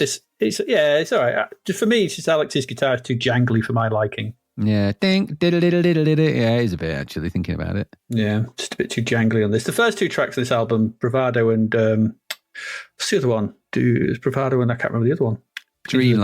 Dreamline, yeah, those two are really good. It works better in those two tracks. This one's a bit jangly. It's all right. Yeah. In at number 52, though, is To Be With You by Mr. Big. Had to come out eventually. It did. There's far too much clapping and head nobbing and this simpering ballad nonsense. It is. It's the cheesiest song ever. I kind of like it, though. I don't know why I do, but I do. I've got a bit of a soft spot for that song. It's one of them sort of horrible, guilty pleasure songs. Black and white for added seriousness. And he's also adopted the Riker pose on his chair, which is dangerous. The Riker pose? Yeah, he sits. Riker's always climbing on the chairs, isn't he? In the Next Generation, sitting I know what you mean. with the back up for his front. He sits on chairs back to front, and he adopts the Riker pose. He's no Riker. Yeah. No, he's definitely no Riker. The video is not a good thing. No, it's lots of ridiculous. very talented musicians kind of musicianing each other. But I'll forgive them all because the guitarist in the band is just insanely talented, isn't he? And Gilbert, but I think so. Yeah, they all. Don't get me wrong. I've got nothing against how talented they are. It's just a rubbish song. It's boring. Yeah, I quite like it, but it's only because of its cheesiness. I think it's just so cheesy. It's almost like it's like one of those things where it goes like full circle. I can't believe you like this. I can't find myself disliking it. I wouldn't say it's my favourite, but if I'm listening to it, I'm thinking it never gets to a point where I hate it. It's just always it's like when satellites go around the Earth and they're in like perpetual free fall. It's like that. So I'm listening to it. I never get to the point where I hate it because it just never gets me there. So I feel like I'm being denied my hate orgasm by that song, but I'm never going to get there. Do you prefer it to extremes more than words? Yes, I do, because at least it's cheesy without being smug. There's talented musicians, but they're not smug about it. They're just actually kind of cramped in a mini caravan trying to just sort of make good on the space they're in. They're at Pontins for the weekend. Yeah, and don't forget the bassist's fingers are so powerful. He could literally kill them all with a click of his finger. He's like that guy in the Guardians movies, the guy that clicks his fingers, whatever he's called, Clicky, whatever he's called. What? Who? Do you mean Thanos? Yeah, that's him in the Avengers. Completely the wrong film and the wrong book. I call him Clicky. Absolutely. And I am Clicky. I am inevitable. I am Clicky. There's too many characters to remember the names of by their designated names in that movie. There's hundreds of the bleeders. I don't remember all them. I remember them by what they do. He's Clicky because he clicks. Very straightforward. What's the easiest way of remembering all the Marvel characters? Spider-Man's Webby to me. What's Scarlet Witch? Witchy. Oh, Witchy. Oh, Witchy. Yeah, exactly. Okay. Doctor Strange? Stranger. Okay. Yeah, all strangey. Yeah. All strangey. Yeah, we could go on like this for hours. Andy. Bobby Strange. Hulko or Hulky. Everyone's Bobby to you. That's your way of remembering them. They're just all Bobby. They become part of the Bobby collective. Your Bobby for you is like the Borg. So when you see the Borg, you think Bobby. I am Bobby. We are Bobby. We are Bobby. We are many. We are Bobby. I am Locutus of Bobby. Rock on, Tommy. He's the original Bobby. Resistance is useless. All right. Twang. 8th of March. In at number 9 is Come As You Are by Nirvana. Yeah. I quite like that track. I quite like the album. So yeah. Follow up to Teen Spirit. It's a bit slow burn, but still another great track. It's odd watching the video. I find it odd watching the video, just how big Nirvana were at the time, because the video's it's like some really cheap sort of indie, band you'd sort of catch on like the chart show for like 10 seconds, but they're this massive global event. Yeah, absolutely right. They kept at least their video persona humble, didn't they? And of course, this track was early cover band gold, wasn't it? Because you'd have cracked "Tell Smells Like Teen Spirit," and then this is the one you move on to after that when you're doing the songs you should cover of their time, of which we actually did, if you remember. So. We did, yeah, because everyone did. It was just easy to do. Yeah. It was. In at number 14 is 3 by The Wedding Present. It's The Wedding Present. No, it's Hair. Extreme, dream.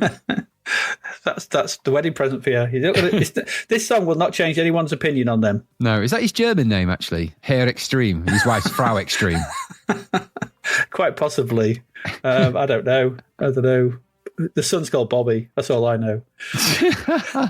Bobby Extreme. Dream. Oh, Bob Extreme. In at number 19 is a Deeper Love. A Deeper Love by Clevilles and Cole. Yeah. I think he likes these, doesn't he? Our brown sauce, I think he seems to remember. He likes everything. Oddly dystopian video, though. It reminded me of that classic the Apple advert. Do you remember the old dark Apple advert where it was... Which one's that?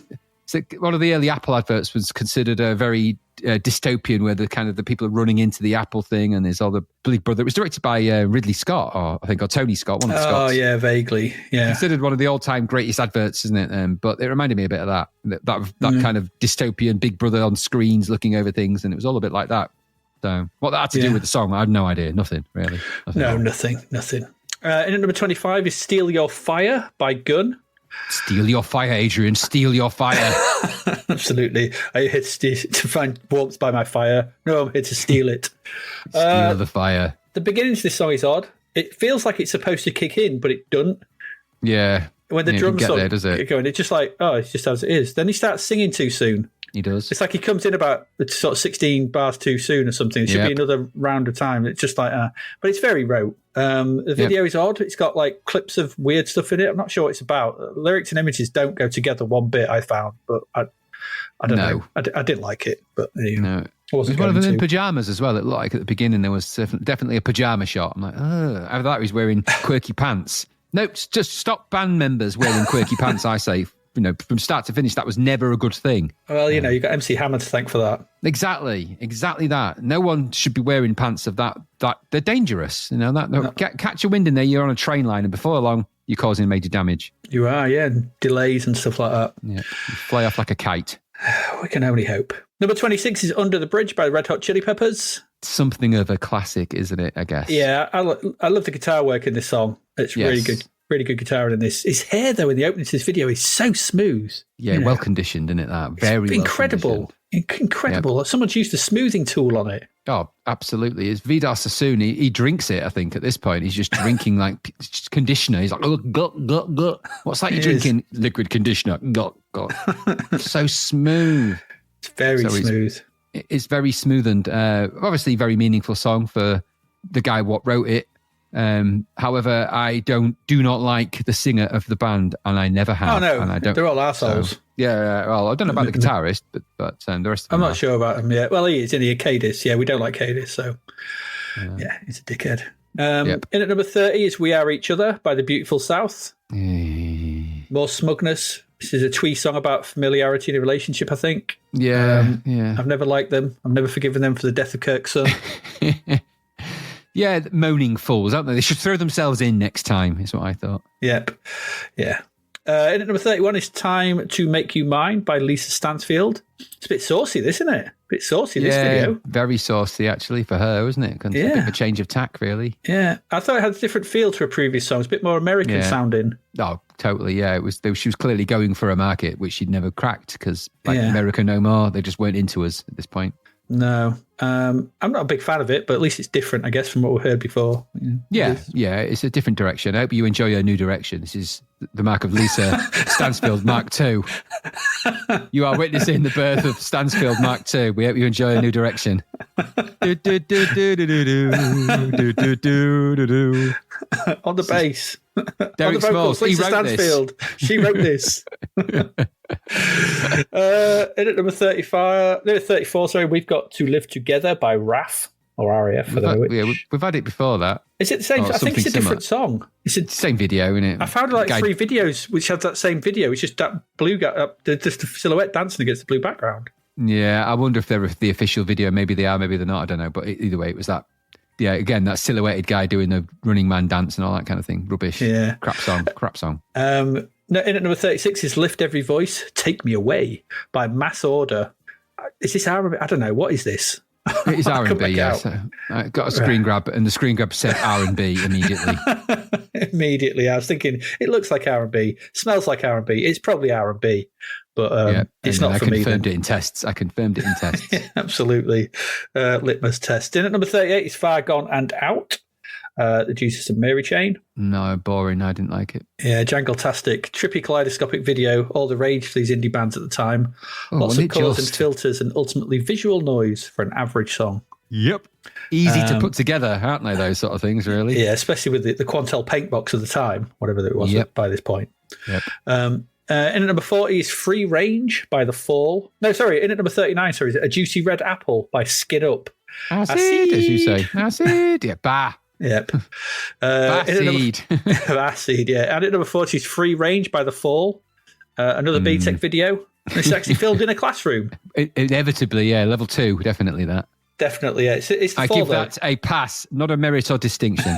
Yeah. It's The Fall, though, isn't it? No, it's not going to convert you. So if you isn't going to make you like The Fall. No, it didn't, and it never will. No. 15th of March, in at number 6 is Finally It Happened to Me. Yeah, It's finally big track. released by CC Pennison. Yeah, big old track, that one, a big track. So it delivered apples to the nation at some point, I don't doubt. But Yeah. it's what it is. It's passable enough, but you couldn't avoid it. So you either liked it or you were, orally tortured. So Yeah, it was everywhere, wasn't it, back then? no, you Played could this not loads. escape it. You couldn't escape it. And the video, Filter Madness or Chromatic Aberration off the charts. Again, just filters were off the chart, weren't they? In that goodness. Yeah, it does your eye in. In at number 11 is Human Touch, the single by Bruce Springsteen. I noticed he seems to be playing under a bridge or in a sewer again. And he was doing that last time we saw him, wasn't he? Yes, Seems yeah, to ring he's- a bell. Has he got some contractual obligations to be filmed only in underground settings for his videos? Exactly that. I don't understand it. Song's a bit dull, though. I'm sure Gary likes it, being a lifelong fan. You think so, wouldn't you? Yeah.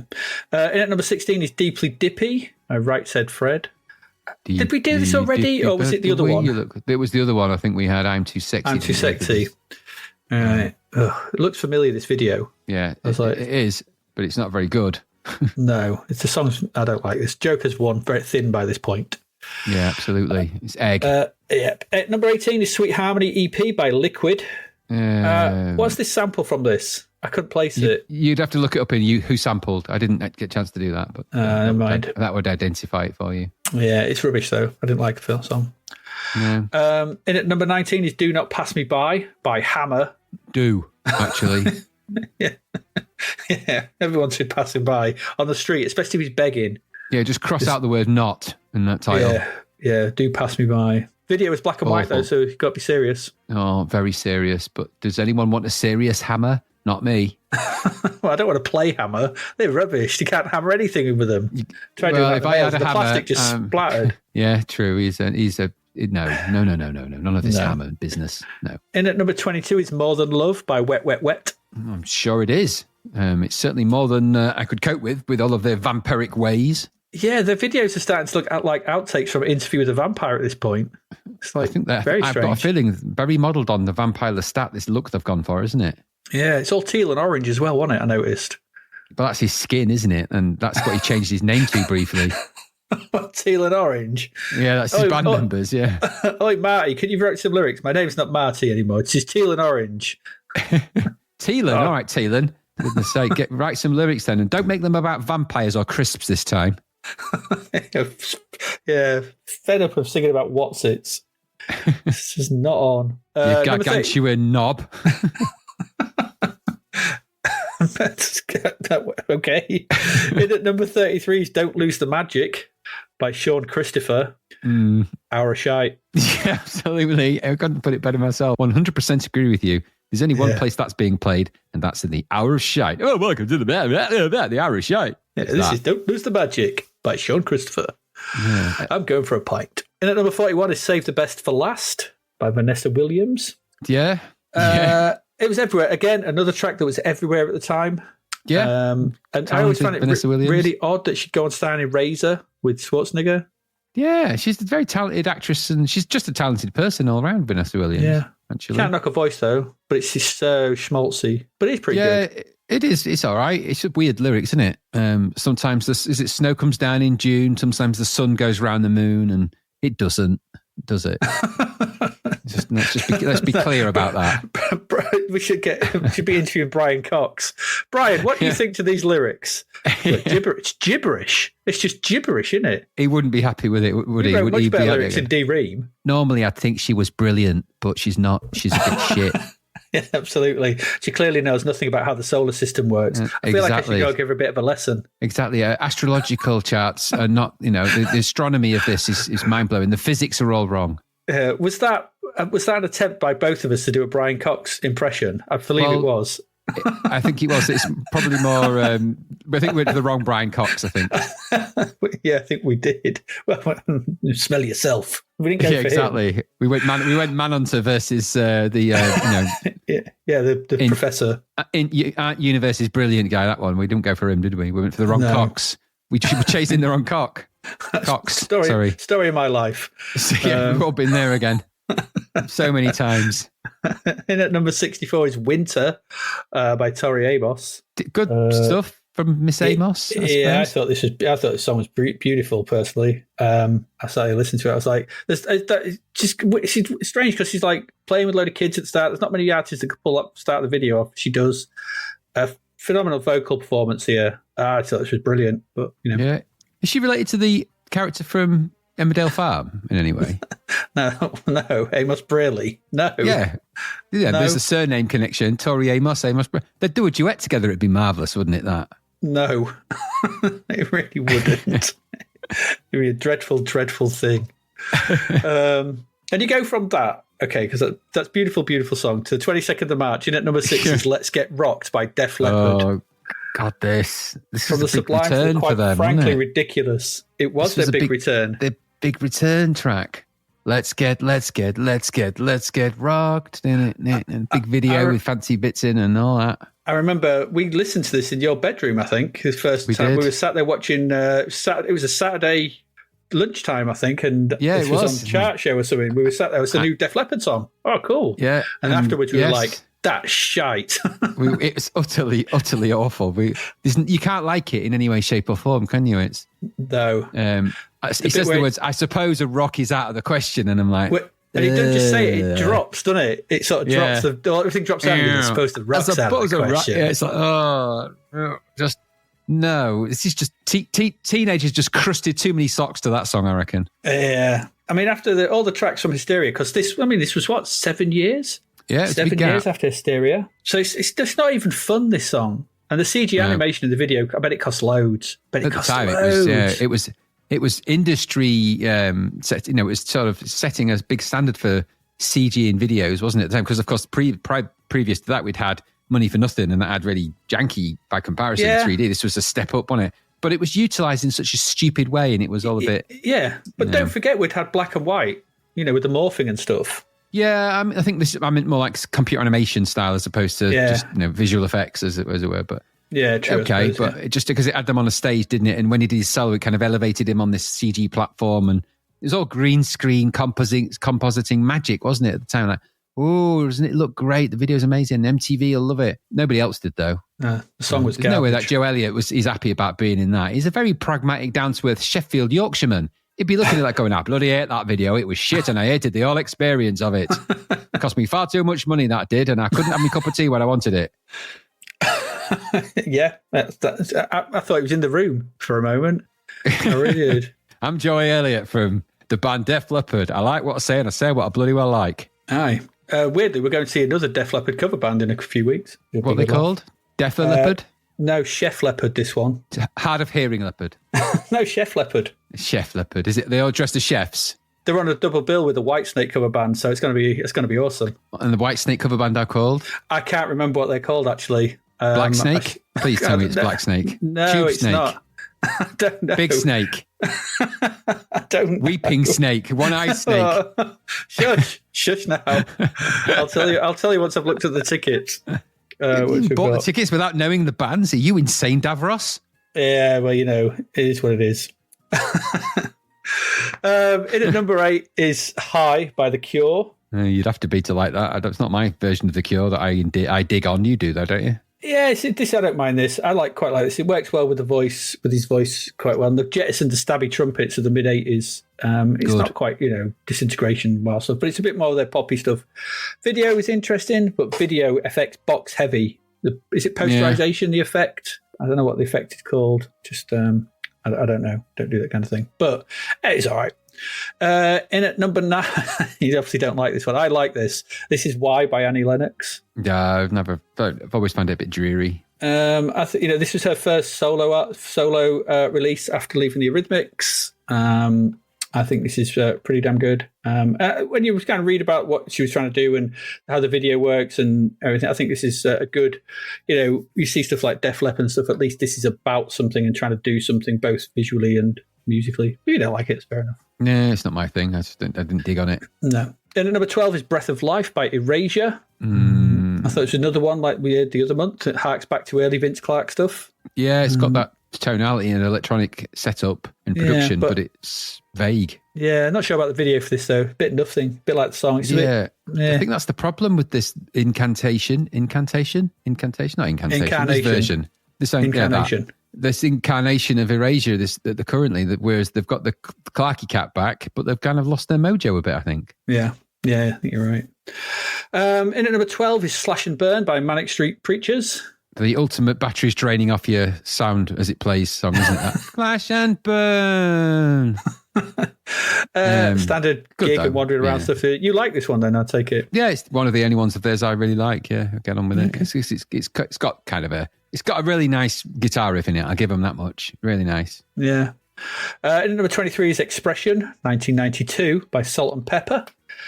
Salt and Pepper. Unlikely to change your opinion of them. No, I like Salt and Pepper on my food, but I wouldn't dig on this music at the time. No. Number 26 is Church of Your Heart by Roxette. And just to ram it home, this is filmed in a church, just so you know. It's really boring though. What happened to them? It's a good question. They had the early success, wasn't they? Too much, too quickly, too fast, and then everything else after that was an afterthought. They just couldn't meet the heady heights of where they were started off, and it was all downhill from there, wasn't it? Yep. And at number 29 is Take My Advice by Kim Sims. More hour of shite to me. Yeah, double bah for that.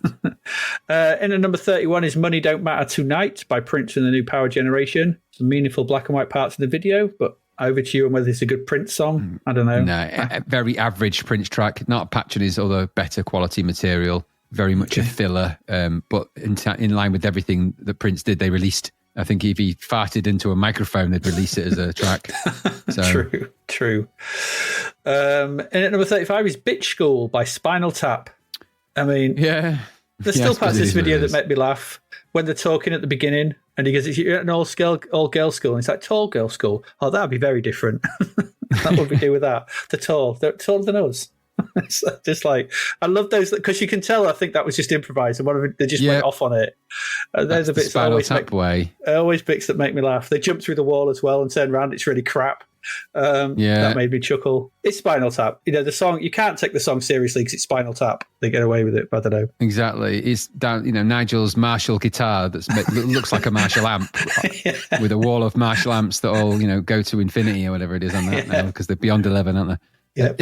It's daft, stilly fun. It sort of runs out of steam a little bit quick for me, the whole Bitch School thing.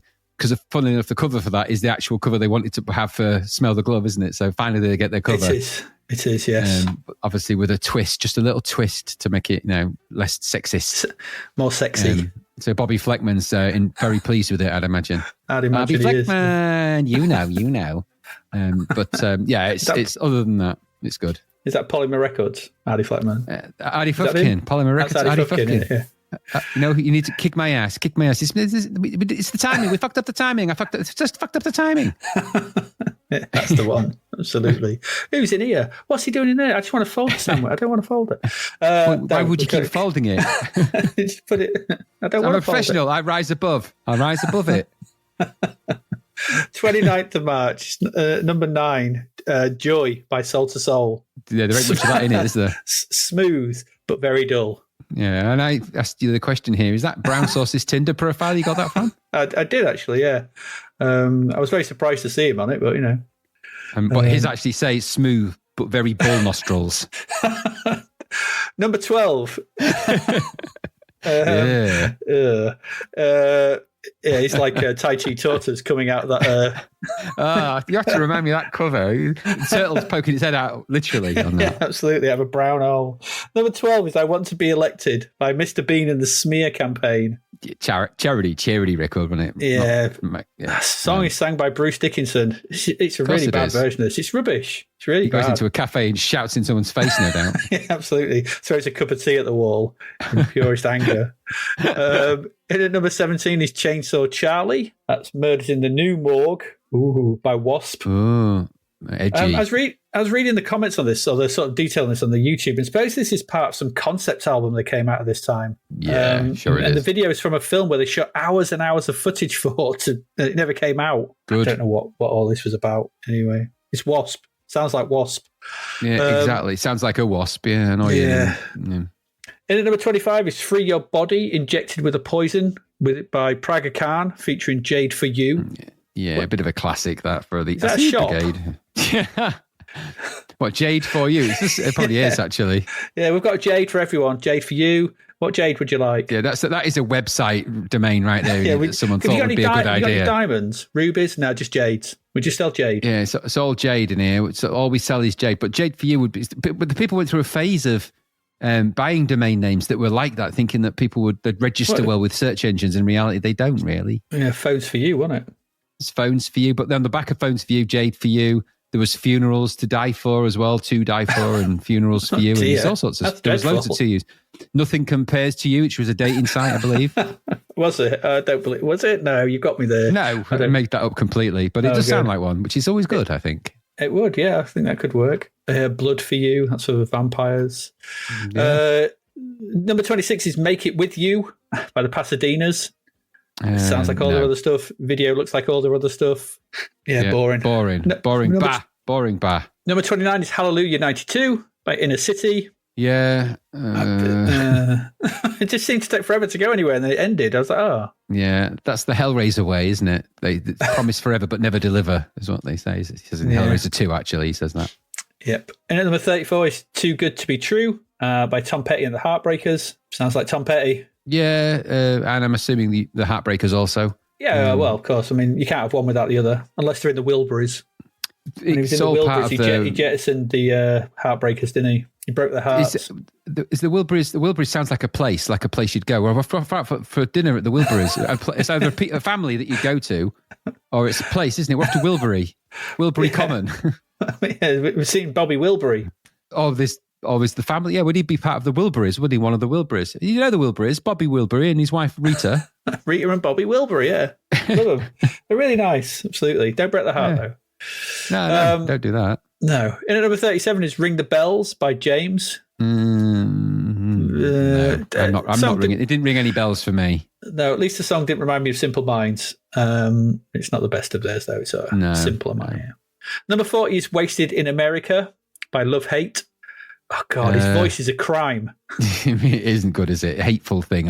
It's just awful. Yeah, it's like, it's just dreadful. No. A couple left in at number 42 is Pretend We're Dead by L7. Yeah, which I quite liked L7 at the time. I've got a bit of a soft spot for him. Yeah, I bought all three of their CD singles. This is all right. I mean, anything that sounds like Nirvana's getting hoovered up at this point, isn't it? Completely. And I quite like their mojo and, Bricks Are Heavy is a good album. Shitless is a good song actually by them, which is probably my favourite over this one. But they are what they are. Very much. Bogey, punk, wasn't it? Bogey green punk and the album covers and crusty, dirty, sort of stinky band members and stuff, and bit rough around the edges kind of thing. Yeah. And finally, at number 60 is Television, The Drug of the Nation by the Disposable Heroes of Hypocrisy. Oh, it's a classic. It's a bona fide classic. Yeah, absolutely. Television, The Drug of the Nation. Yeah, not my kind of thing normally, but I remember first hearing this and going, God, that's good.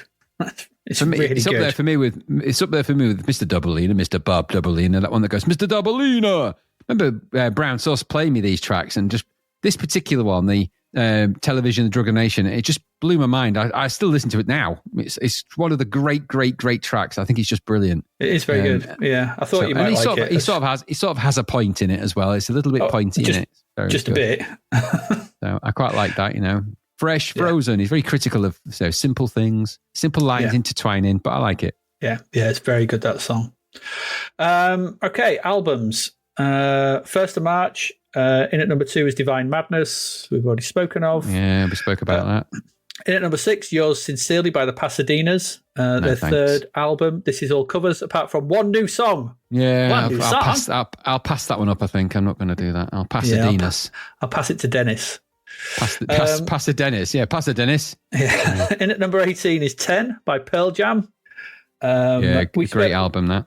Yeah, I never knew they came out of. I don't know much about the history or anything. They came out of Mother Love Bone, Jeff Ament and Stone Gossard, and then started putting stuff together and got them in.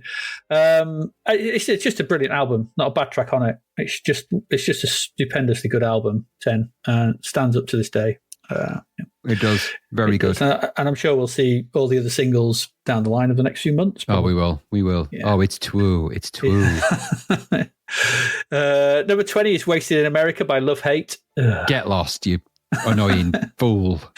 Yeah, your crime of a voice. Number 33 is Bleach by Nirvana. This was their debut studio album, released in 89 on Sub Pop, and I've obviously it's got into the charts because of Nevermind, and I think people are going to be in for a very rude awakening if they bought this on the back of Nevermind, because it's not like it. They'd have to pretend they liked it, didn't they? And there were a lot of, I think I'd heard this before I heard Nevermind. I think by a friend at the time had done me a copy of it, and I did quite like it.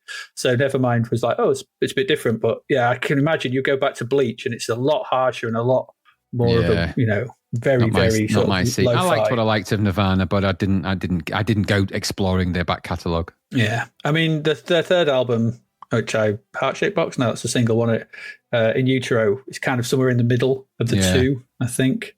But Bleach is a tough listen at times. Yeah, I agree. In at number 34 is Mermama by Eddie Reader. It's the Fairground Attractions singer. This was her debut album. In at number 37 is Get Ready by Two Unlimited. Yeah, it's school disco fodder, isn't it, that?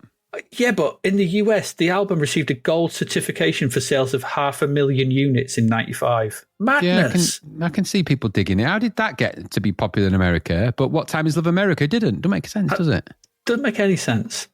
Number 38 is Hands On by 1,000 Yard Stare. I couldn't find much on this. No. The first album didn't do much. Number 41 is Sebastopol Road by Mega City 4. I've talked about how much I like them before. This is my favourite album of theirs. Wasn't particularly into this at first because it's quite a bit more, it's softer a bit more tuneful than the first couple of albums. But it's just the one I go back to now to listen to most often. I think it's a really, really good album. Great tunes, great lyrics. But yeah, I think this is a really, really solid, really well-crafted album. But, that's just me. In at number 64 is Vulgar Display of Power by Pantera. Aye. Their 6th studio album. I didn't realise it was their 6th. Going a while at this point, wasn't there? I was never a big Pantera fan. Were you? No. I don't think you were you? No. Nope. 8th of March, in at number 2 was Tears Roll Down, Greatest Hits 82 to 92. That's by Tears for Fears. That's the best of, obviously. Yeah. Okay. And at number 25 is Brand New Heavies by the Brand New Heavies. It's kind of a re-release because this originally came out in 1990, I think in the US, but it was then reissued in 91 and again in 92 because of some hits they had. So yeah, they were originally called the New Heavies, and then another band came out called the New Heavies. So should we go back to being the regulars, or so we'll be the Brand New Heavies, and then the originals. Should we be the New Originals? So. Then we found out there's a band already counting that, so we just called ourselves brand. We called ourselves the Old Heavies, but we didn't like that. Very heavies, yeah. And at number 26 is Uh-Oh by David Byrne. Yeah, I would never have bought that and come across it. No, I like David Byrne in Talking Heads, and that was about it. Yeah, exactly. 15th of March, and at number 4 was After Hours by Gary Moore. Very talented, Gary Moore. I don't doubt that album's probably an expression of his talent, but I was never at this point into the kind of bluesy vibe, so it wasn't going to be on my radar. No, his 9th album. And at number 5 is Going Blank Again by Ride. No. This second studio album from then, probably not your cup of tea. No. Gold in the British phonographic industry for sales over 100,000 units, which is pretty decent. Diggy Loo, Diggy Lay. That's pretty good today. Yeah. In at number 11 was Doppelganger by Curve. Okay. Yeah, I mean, it's a single. We've heard it's the album. You get the singles, you get the album. It's their debut album. If you like the singles, you're probably going to like the album. Yeah, exactly. I seem to remember it being all right. I need to probably give it another listen, I think. In at number 21 is Inner Child by Shanice.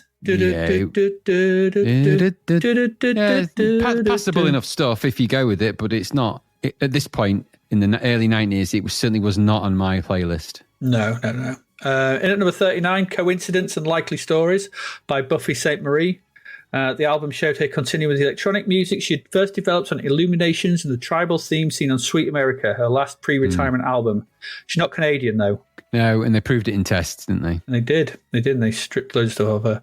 22nd of March, in at number 3 is Up by Right Said Fred. I can't believe this gets to number 1. A joke that could not be stopped, yeah. Yeah, true. Code Selfish is at number 21 by The Fall. Probably good, I don't know. I imagine the Fall fans went out, bought it, and then it disappeared. That's it. That 14th full-length album, my gosh, wow. Yeah, I know. Does that mean they released not full-length albums? This was, unfortunately, probably. The previous one was their 17th not full album. It's actually quite short. Absolutely. Half the other final side of vinyl is just empty. There's nothing there. In at number 28 is Ingenue by KD Lang, a second solo album. Her most successful album on the pop charts, both in her native Canada and internationally. She is Canadian. Yeah, they proved that in tests as well. Absolutely. So Rush, they are obviously Canadian. Finally, 29th of March, in at number 1 was Human Touch. We talked about that above. Talked about that. Bruce number Springsteen. 2, number 2 was Springsteen again with the other album, Lucky Town. I don't know about it. Number 12, Addictions Volume 2 by Robert Palmer. I'm guessing it's a best of. Yeah, more of his palm off stuff. Yeah, number 4. I don't want to think of him palming anyone off. Yeah. Number 14 is Honey's Dead by the Jesus and Mary Chain, their 4th studio album. Yeah, they're not my thing, but I know people that like them. Yeah, not me. And at number 20 is Everybody's Free, the album by Rosala. Did they have enough singles to make an album? I just didn't know. It's a debut album by Zambian electronic music performer Rosala. Released in 92. All I ever know of is Everybody's Free. That's the one track I know of Rosala. The rest of them, never heard of them. There was Faith in the Power of Love and Are You Ready to Fly and Love Breakdown were 3 other singles from this album. You're just saying words. You mean you don't know them? You remember them. Faith, Are You Ready to Fly and Love Breakdown. You remember them. Their debt to society paid in full. I don't remember them all. I just remember Everybody's Free. That's the one everyone remembers. Indeed. And finally, in at number 21 is Between 10th and 11th by the Charlatans. Which is probably where it ended up in the chart. Yeah, probably true. It's their second studio album. They've got a bit of different sound by this point, and they're sort of merging towards what they'll be in the mid-90s, I think. Okay. But there you go. That's it. A lot of music. A lot of music came out. A lot of music was released. Yeah, there's not some bits and bobs, but not a lot of stuff.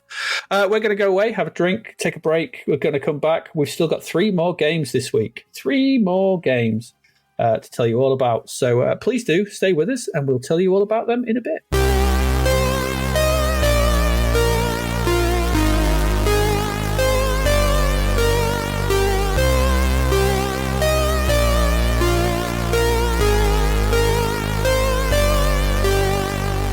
The novel Escape from the Commodore 64 by David Hearn is out now. Growing up in the 80s is a chore for Sarah, who feels misunderstood by her parents and badgered by Reese, her bothersome brother who incessantly prattles on about his treasured computer games. When Reese tells her one of the games tried to pull him inside the computer, she laughs off his fanciful fib. She waggles the joystick to disprove his fairy tale and is pulled into the computer. Now trapped in games she'd never had any interest in playing, how can she possibly beat them? With the help of feisty Nell, another trapped player, can Sarah find her way back home, or is it game over? An evil madman, a hostile planet, bloodthirsty robots, a never-ending throng of karate experts, and relentless digital soldiers will do their best to ensure Sarah never escapes. Available from Amazon and all good online retailers, find out if there's a way out of the beige bread bin of betrayal for Sarah in Escape from the Commodore 64. And we're back. 3 more games. Are they any good? Let's see. Let's get straight into our first one. That game, Graham, is Titanic Blinky. This is not to mess. It's not a massive Blinky. It's Titanic Blinky. Another budget title from Zeppelin Games. They must have bought the world's supply of tapes at this time. Yeah, I mean, I think so. The amount of games they're putting out, and this comes in the form Titanic Blinky. We've seen Blinky before in Blinky's Scary School. Do you remember that? I do remember that. We looked at that way back in episode 154. Doesn't seem that long ago. We were quite enamoured with it. Thought it was a solid enough budget title from Zeppelin. We had some issues with the jumping and things, but I have a feeling we might land in the same ballpark. Maybe. I don't know if this as well. I don't know. Anyway, design here is by David Taylor. Coding is by Brian Southern. He did Stack Up. If you remember that. And he also does World Cricket, which we'll get to another time. That's still to come. Graphics are by Chris Howard. He did F1 Tornado as well. And the music and sound effects are by Andrew Roger. He's done loads of stuff. Sleepwalker and F1 Tornado spring to mind as things he's done. It's odd. This is a completely different team to the original Blinky game. So it's not the same people at all. But I have a feeling this originated on the Spectrum, was then ported over. So I think it was just given to some people to get done. Here's the Spectrum original. Can you make the C64 version? There is a story of sorts, and it goes something like this. It's way too long for a game like this. Arthur J. Hackensack, power-mad oil billionaire, Texan landowner, chairman of several major film studios, and proprietor of the Ritz Bingo Hall in Milton Keynes, open most weekday nights from 7:30 onwards, craves world domination. To this end, he has kidnapped the world-famous paranormal scientist, Professor Frobisher Goonhilly, forcing him to work on a weapon of awesome destructive power. During his years of psychic research, the professor had perfected a means of storing the negative energy produced in haunted buildings, hoping this would lead to a new non-polluting power supply. Using the strange matter warping properties of negative psyche, Goonhilly's superweapon changes the Isle of Wight into a large custard slice as a demonstration to the world of Hackensack's evil intent. At first, it seemed as though nothing could stop Hackensack, with New York being turned into an enormous bath sponge. Except, curiously, no one noticed. Paris refused to capitulate until the Eiffel Tower was turned into a toast rack and two-piece condiment set. Neither was the Tower of London spared, as the ravens were transformed into ostriches, which rather surprised the beefeaters, but not half as much as it surprised the ravens. With conventional forces being useless against psychic energy, the world governments looked to a new breed of hero, and so Blinky, spooky star agent of Spectre, is immediately put on the case. And only with an ectoplasmic gun and a case full of disguises, the courageous spook is parachuted onto the deck of Hackensack's spaceship, the newly raised SS Titanic. Spectre is the Society for the Prevention of Ectoplasmic Crime, Telekinetic Misuse, and Reality Endangerment. There you go. Okay.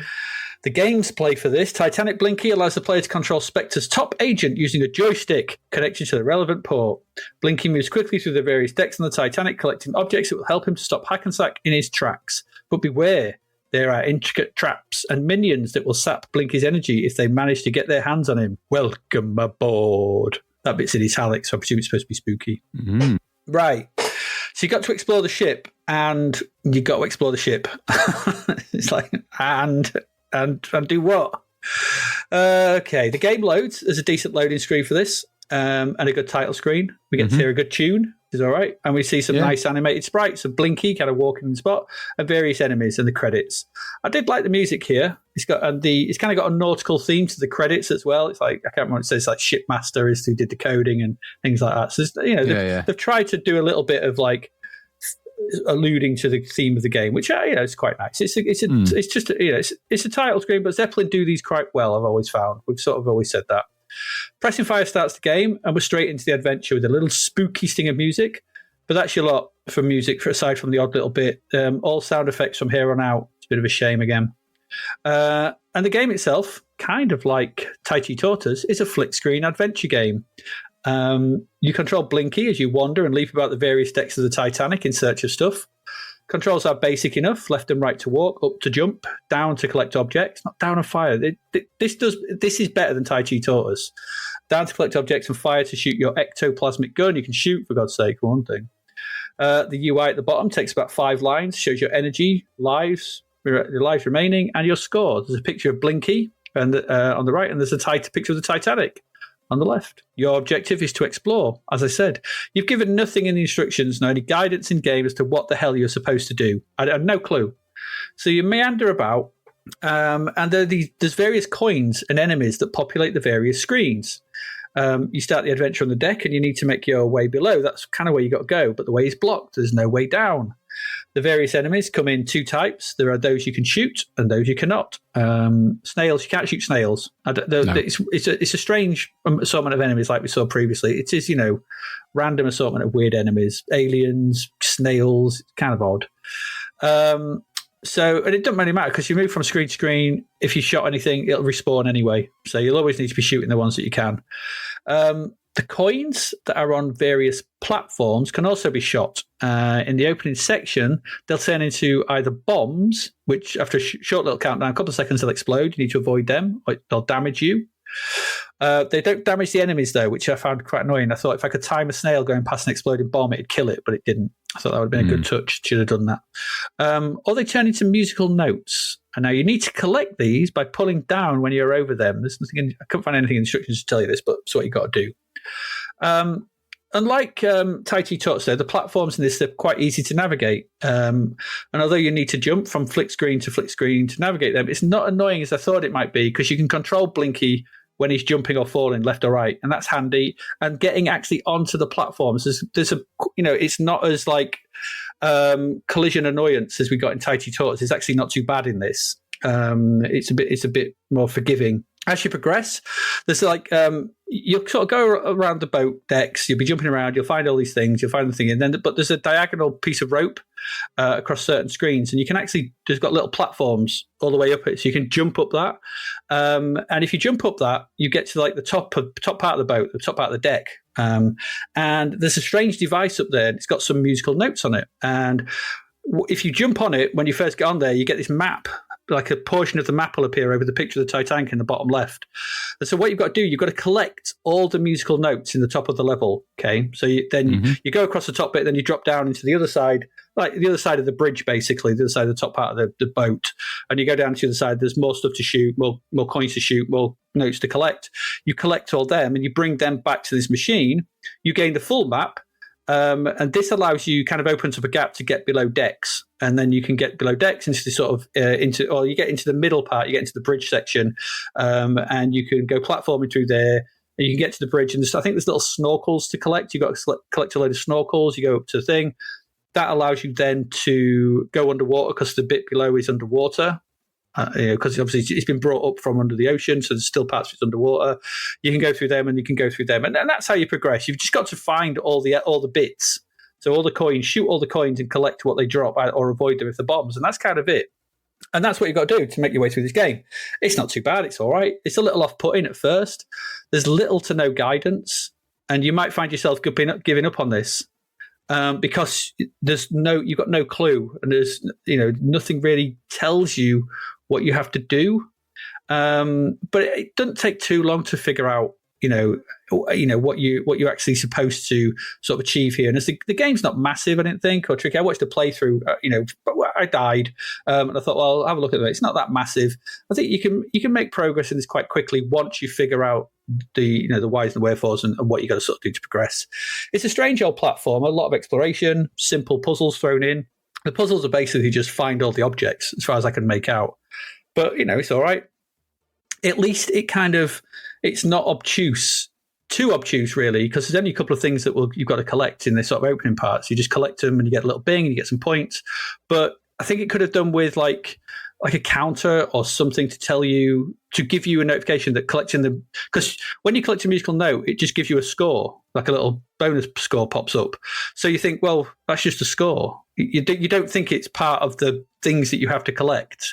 There's nothing there. If there was something like down in the UI saying, notes collected or the thing to collect is these, and you've been like, all right, okay, I need to collect them. Because until you get to that machine at the top and you jump on one of the things, and you pull down or you just jump on it, and then the map appears, you're like, oh, okay, I know it's the notes, all right. But what the notes have to do with the map, I don't know. The graphics are in that style we've seen a lot of recently, medium res. They're quite well realised, though, cartoon-style characters. I thought they're really quite well animated, full of detail. They're better than the Tai Chi Tortoise. They're clearer, smoother.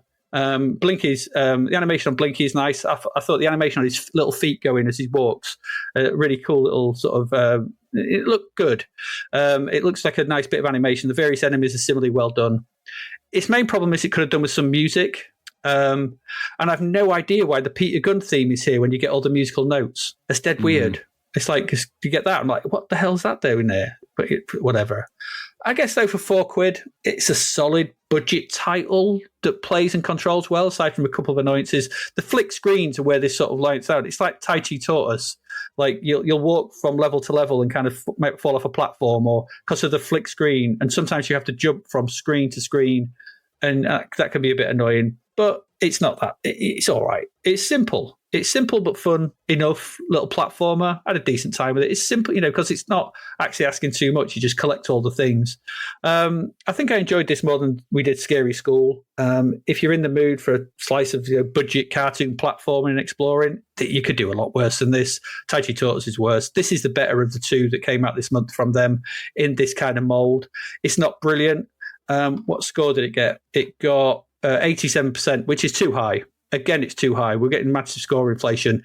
It's a high 60s, mid 70s for me. It's perfectly fine. It doesn't outstay its welcome, and it's okay to control. So, yeah, it's fine. What did you think? Okay, it's just following in the line of of these kind of games. There just seem to be a lot of them. Graphics are okay. They're nice looking. Blinky's quite an interesting little character all said and done, and it wasn't that bad in the previous one, in the Scary School. So there's good stuff going for it. But ultimately, what are you doing again? Meandering around, picking up objects, jumping on platforms, navigating around annoying objects. We've just seen this game type so many times now. Yeah. And it has the same problems that all of the others have. It's better than Tai Chi Tortoise, but that's not saying much. Again, You've got a good character here that just seemingly has very little to do that's actually of any interest. So you're not really scaring things, or you're not doing things that you would naturally think a ghost might want to do, or I don't know. They just seem to be another exploration of an environment full of random Homer's webpage objects again. Yep, that's true. That is true. And while it's pretty looking and there's some interesting ideas in there, and the Blinky thing's quite interesting, and the ship and everything else, the vacuous nature of this game type is really starting to show. At the budget level, and the classic mantra of these, of Zeppelin, is that you get what you pay for. And so you don't get all of the stuff that is necessary to make these games really interesting. It just misses out on the key things, like you say, the musical note things, and there's just stuff that would have made this game better that isn't there because it's budget. And so what it boils down to is a cute character wandering around, periodically interacting with stuff for as many screens as you can stand that for. If you like these kind of games, you'll probably prefer this one over Tai Chi Tortoise. So I would go for this one. It's more colourful and it's more in line with a better theme overall, because the idea of a Tai Chi Tortoise was stupid. But at least with this, you've got a coherent theme that's sticking to the theme of Blinky. But what are you getting Blinky to do? Are they not tired of just constantly churning more and more Chucky Egg variants? Sorry, not Chucky Egg, more Dizzy variants. So this is just Zeppelin making another Dizzy type game, of which there's loads of them, including the Dizzy games, and it's an okay one of those. Is it 87% okay? I wouldn't have gone that high with it. But it's out of the games of this type, it's probably one of the more colourful and more interesting ones, and it's probably a little bit more fun to play. But for how long is my question? How much fun is there in it?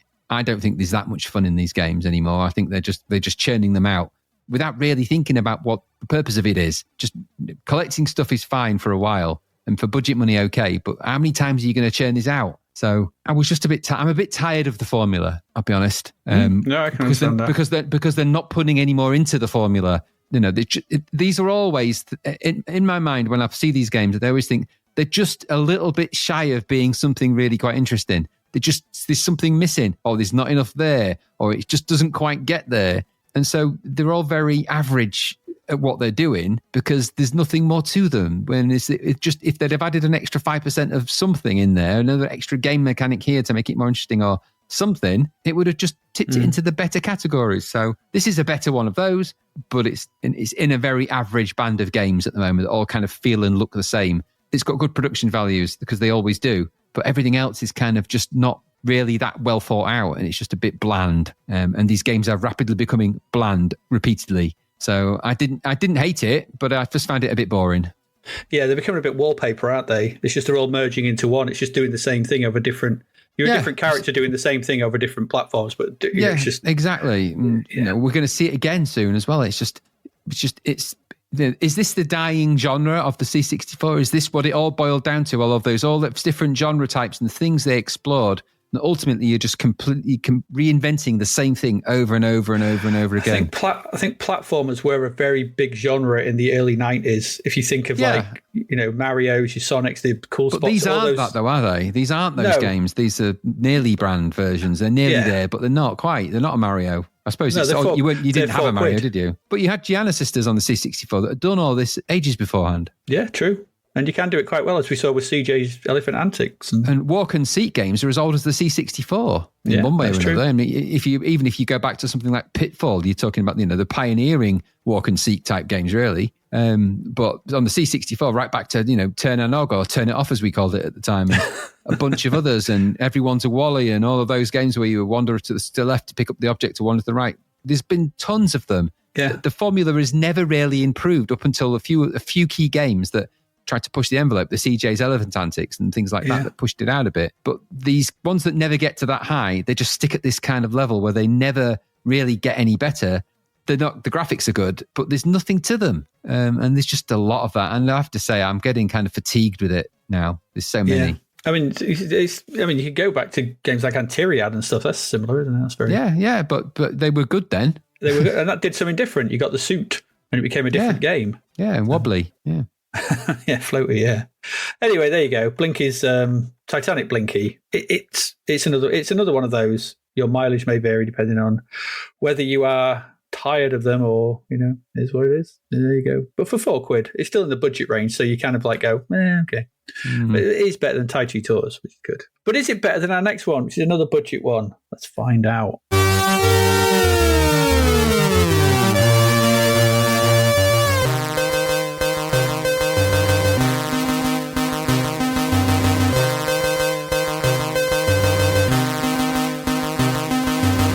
Because Graham, it's your turn, because the other budget perennials are back with their take on this kind of thing, and tell us all about Big Nose's American Adventure. Well, this ain't going to take long. So this was from Codemasters. It was $3.99. Got 83%, bizarrely. Yeah, bizarrely. I don't know how it got that. This is designed by Martin Hartley. He did Tarzan Goes Ape, and don't you know it? Strange that. Yeah. He designed that. The coder here is Simon Hartley. Guess it is related, maybe. The Hartleys again. He did Tarzan Goes Ape, and the graphics are Simon Hartley. Tarzan Goes Ape, and the musician Steve Barrett. Nightmare Till, Winter Olympiad. Tarzan Goes Ape. Quite a bit, hasn't he? Yeah, he's done loads. Yeah, Tarzan Goes Ape being the key thing there.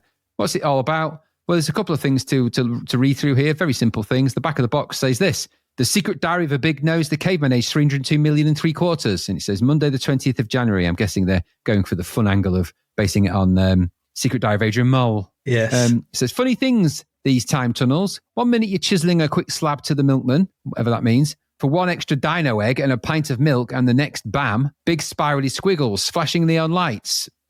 Before you know it, you end up slap bang in the middle of 20th century New York. The people here wear the funniest loincloths.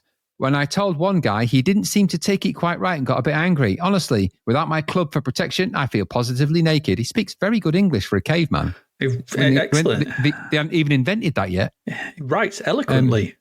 He does. And he's even, got a calendar because he's put Monday the 20th of January. That's very advanced, isn't it?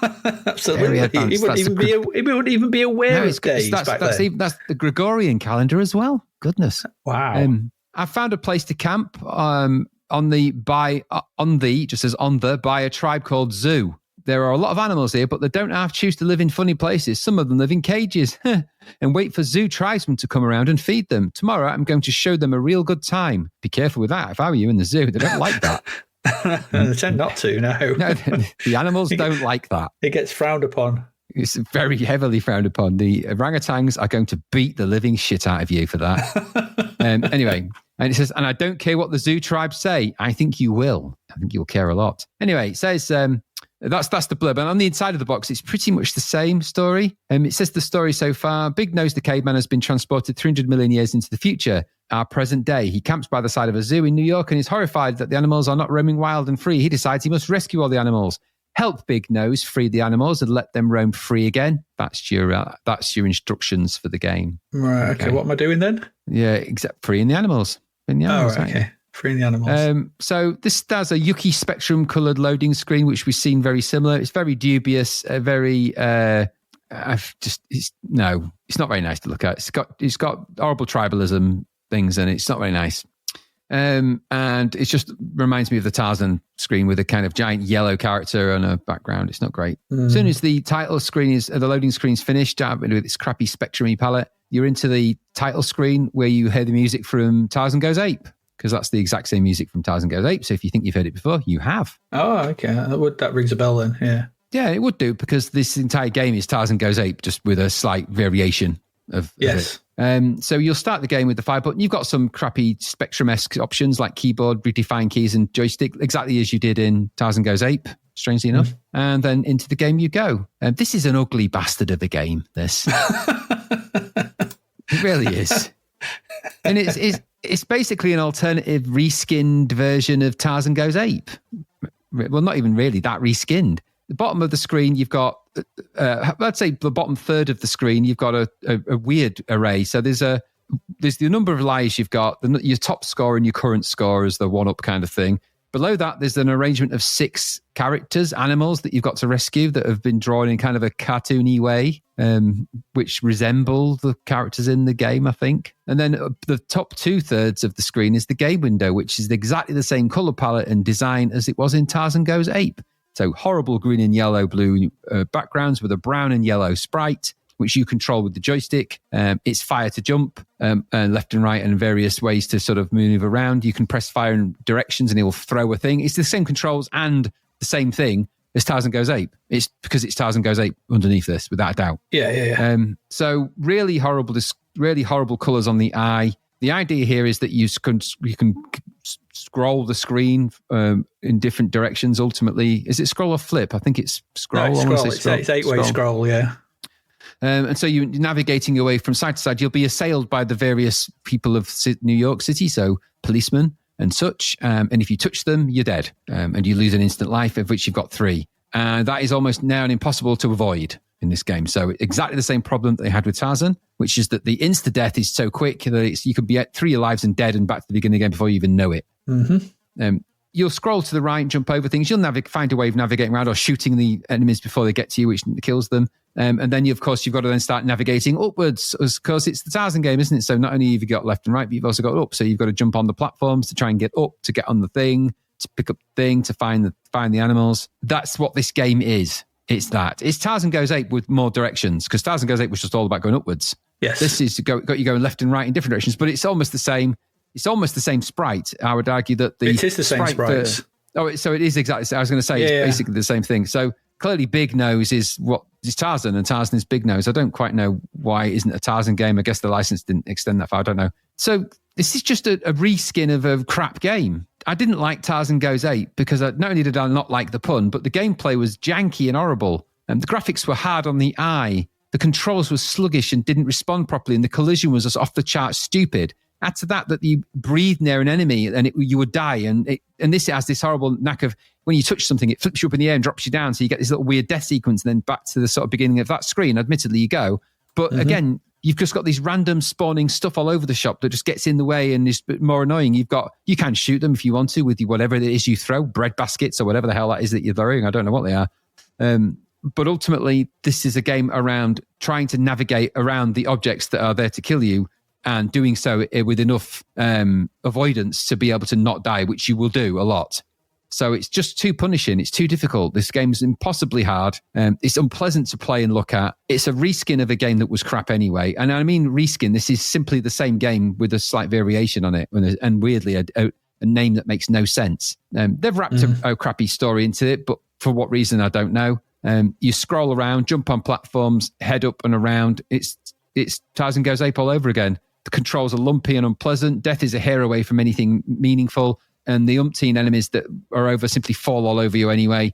this is a truly crap experience, which I did not enjoy because I didn't enjoy Tarzan Goes Ape. I think it's a bit of an insult to release this, actually, because there might be people that buy this and Tarzan Goes Ape. Maybe there's fans of it. But I found this, I can't understand how this got 83%. Because this is the same game as Tarzan Goes Ape, which didn't get that. So I don't understand the logic of that. This isn't adding anything extra other than maybe there's a bit more background in terms of it's going left and right. But that the gameplay is just as hateful. It hates you, this game. It doesn't want you to do it. It doesn't help you in any way. It doesn't even tell you really what you're meant to do. It hates you. This is a hateful experience. So I thought that the biggest insult of all is that you think you can get away with releasing the same game twice, albeit with a moderate variation. I'm really surprised at Codemasters. They're reaching the kind of the last stages of the Commodore 64's life. This is a machine that's been their bread and butter for a long time. So these final throws at games are just utterly shite. And there's more to come from this, so I don't doubt there's probably even more of these. But these are the only games listed for the Heartless, is Tarzan Goes Ape and this, for good reason, I think. I thought this was a hateful experience. There's nothing I enjoyed about it. I'd seen and played it all before, and I didn't enjoy it the first time. Take your big nose and stick it up your ass. I didn't like it. What about you? Yeah, it's not 83% good, is it? No. Awkward controls. Far too much yellow. It's all yellow again. Green background skyscrapers. Green. Yellow and green. It's Manhattan. It's the same colour scheme as the jungle. That's what I took away from this game. Yellow, awkward controls. It's just that Tarzan, like I've written, it's just that Tarzan game we played the other month with added left and right scrolling. I wasn't a big fan of the twitchy controls there, and I'm not a big fan of them here. And I didn't like the overall look of it, and I didn't like this. Meandering around some overly yellow levels whilst enemies constantly respawn below and above me. And some of them, they just appear. You'll get past the thing, you drop down, there'll be an enemy where there wasn't an enemy prior. Fireballs and things like that. So you'll jump up and you're instantly dead. It's very annoying, and trying to line up ladders was a pain. It's just not an enjoyable play experience. The music's okay, I guess. Didn't fit the game at all, though. No, it didn't fit in the slightest. I have no idea what Zapped saw in this. I read the review. I don't get it. What were they playing? I think this really is a case of it's still good. It's still good. The Commodore 64 is still good. It's still good. Look, it's still getting these 80% games. Imagine this under the. Could you imagine this under the remit of Rignall and Penn? No. They'd be like, this is crap. It's boring. It's annoying to control. I've played too many of these kind of things. Like we said, like what you said about Blinky, I found Blinky okay. This is a pain in the ass because it's just, like you said, it's just that Tarzan game with added left and right. But it is just like, they've just done it again. There's nothing interesting here. There's nothing interesting in wanting me to keep playing it. There's nothing new, and there's nothing to go back to here. I probably didn't hate it quite as much as you did, but I didn't enjoy it, and I didn't like it. Because it's just a bit, meanderingly pointless. It's just another one of these. It reminded me of student platform games. Yeah. Just put platform after platform after platform, and there's no rhyme or reason. It's just platform around and get it. And it's your first game, and I get it, so no problem with that. We've said this before. But this is their second game, and it's it's released. And, awkward as well. It's not worth £4, I don't think, this. No, not very good. And the Big Nose, there's a few Big Nose games, but the other ones, like on the NES and the Amiga, they look like, they look more like Bonk's Adventures, yeah. BC Kid. They look more like that kind of thing, not this. This seems like because what I don't get with this is the same sprite as Tarzan. So he was Tarzan a moment ago. Yeah. Now he's a caveman. It's the same sprite. You can't just do that. You can't just change the character. No, well, that's what we said, wasn't it? When Tarzan, we knew it wasn't Tarzan in there. We said that, he liked to slap an ape, and it was all a bit weird, wasn't it? And he was crap at everything in the jungle, so. Yeah, absolutely. Yeah. Anyway, there you go. This has got a score of 7.11 on Lemon. Don't know what they're on about. Some people obviously do like this. Not us, though. Not us. There you go. That's Big Nose's American Adventure. Let's move on to our last game of the week.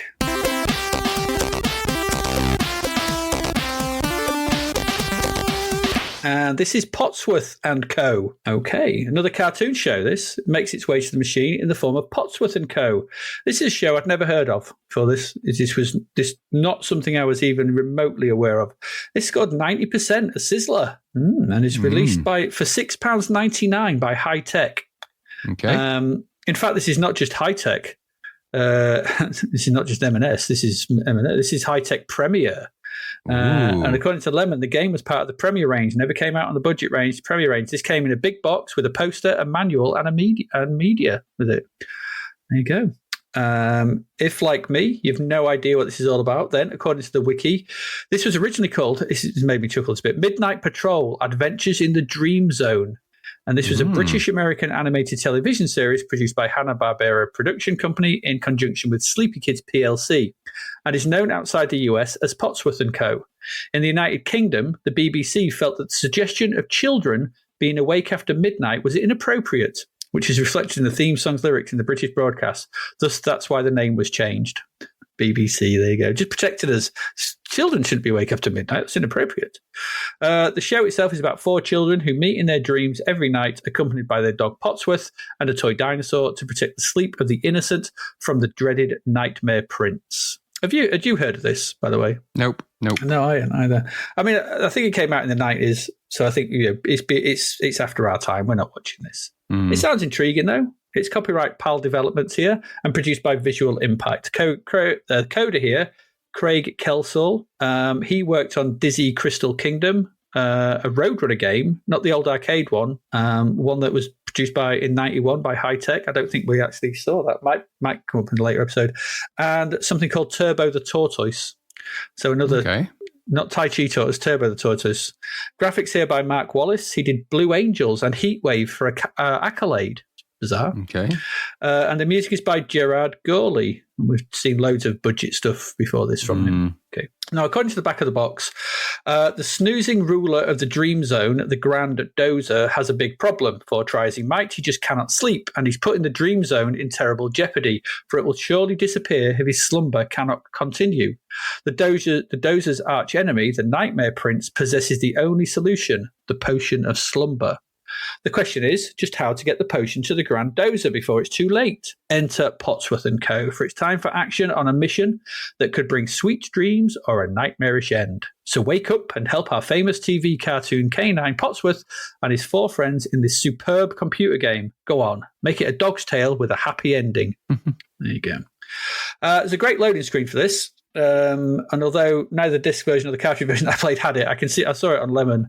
It's a really good version of the game's cover. It's really well drawn, really nice. The title screen though is a bit on the bland side though, just some credits and a rather dull logo at the top. It's a nice bit of music though. But I think you might need a certain iteration of the SID chip to hear it properly. The samples were not working properly for me. I don't know if you found that as well. Yeah, same. What I did, but I listened to it on Lemon and it sounds a lot different. You can hear the samples properly. So if you do like it, go listen to it there. Press fire though, we get some loading, and then an intro to the first level, which kind of tells us what character and the name of the theme and the sort of the name of the level going into. So the game is made up of 5 levels, with the same kind of gameplay throughout. Okay, but you play a different character in each one, and they are all separately themed. So level 1 sees you playing as Rosie in the cave zone. Level 2 sees you playing as Nick in the super zone. Level 3 has you playing as Potsworth in the candy zone. Level 4 has you playing as Carter in the rainbow zone. Finally, level 5 has you playing as Keiko in the carnival zone. Controls for the various characters are mostly the same throughout. Left and right for move, up to jump, and you can control the jump, which is good, so you can move left and right when you're falling or moving about or jumping. Down is for crouching, and you can crawl when you're crouching as well. On Rosie's level, fire makes her shout at the enemies, so if they're close to you, you can kind of kill them, make them explode by your shout. If you do fire and left and right for Nick, that sees him throw objects at enemies, so it's something different. Fire and left and right for Carter. He paints platforms for him to climb on, so think Mario's clouds that he creates. So you've got to sort of plan where to sort of create your own platforms in that one. Potsworth can't do anything. And finally, Keiko rides a skateboard. And at certain points, you gain energy through these stars, and this allows you to float and fly for a limited time through the levels. So there's little bits in it where there's no ground, or the ground, you've got to go through these sort of puzzly little sort of tunnely bits. There's no ground that you can land on, so you've got to get the star, get through them to sort of collect the object that's at the end of that, and then the star and get back. So the game itself is a multi-directional scrolling puzzle platformer, with each level scene you have to complete a separate quest to continue. Rosie must free the stone giant by collecting various items around the level and collect the ancient moon rock. Nick needs to collect the magic poppy and reach the top of the Suspire state building. Potsworth needs to find 6 cocoa beans to make drinking chocolate. All these are things for the potion to wake up the Grandozer. Carter must collect items to allow him to paint a sleepy picture. Not to wake up, to put the Grandozer to sleep. And finally, Keiko must find 5 mystical arrows and a dollar bill, which will allow her to win the giant teddy bear, which the dozer needs to cuddle to get to sleep. Okay. All these items need to be collected, like I said, in order to lull the giant dozer back to sleep and complete the game.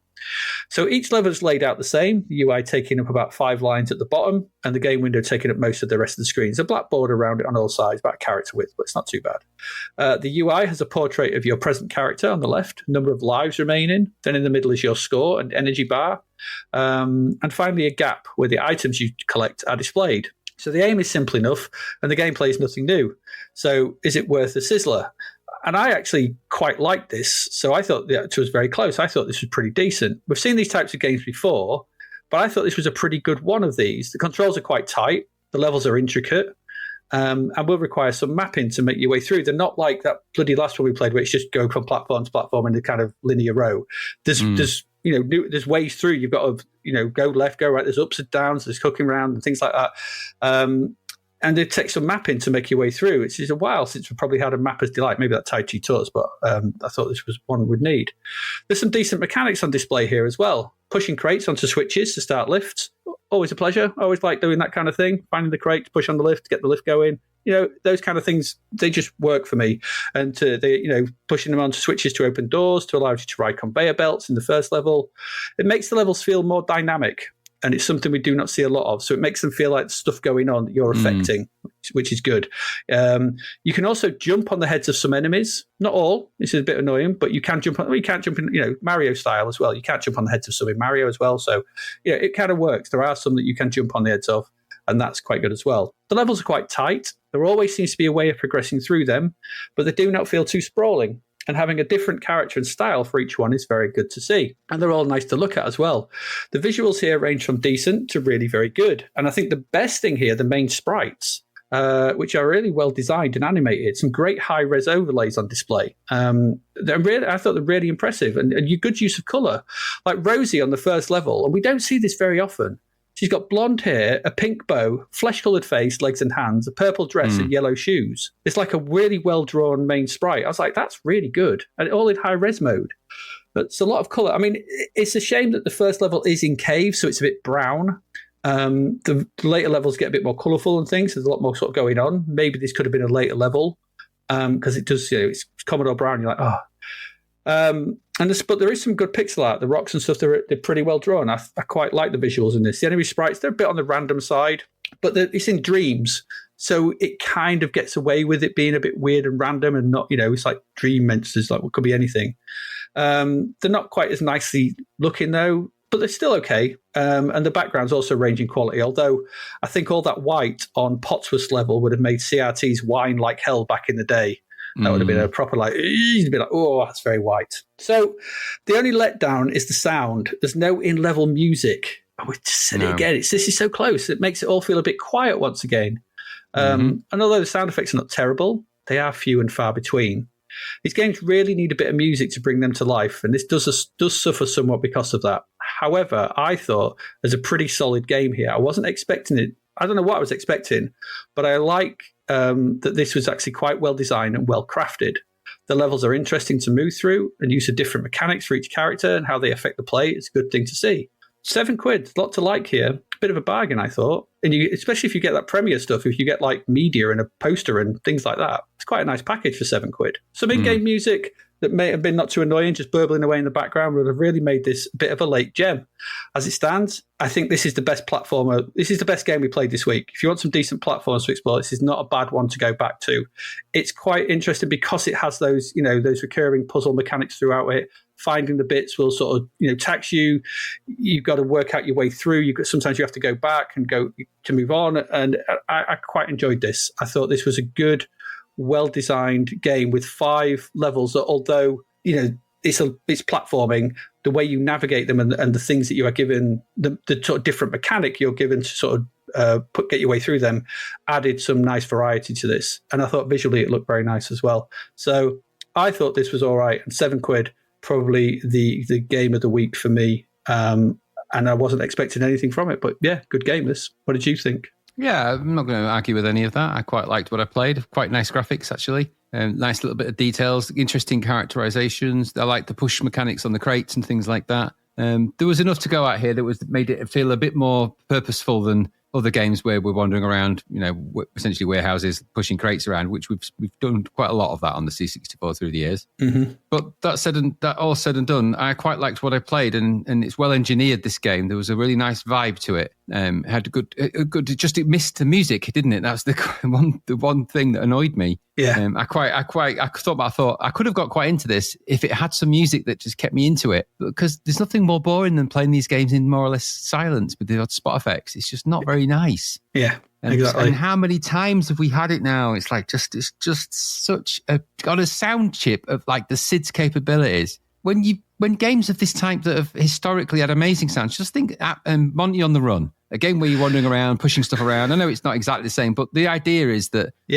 music maketh the game. And how many times has that happened on the C64? This would have been elevated to, even if it was just a 2-channel thing that was just noodling away in the background. Far better to have that than no sound at all or spot effects. So I found that was the one thing that pushes me out of the game now. Yeah. So when I want to get into a game, I need more sound in it.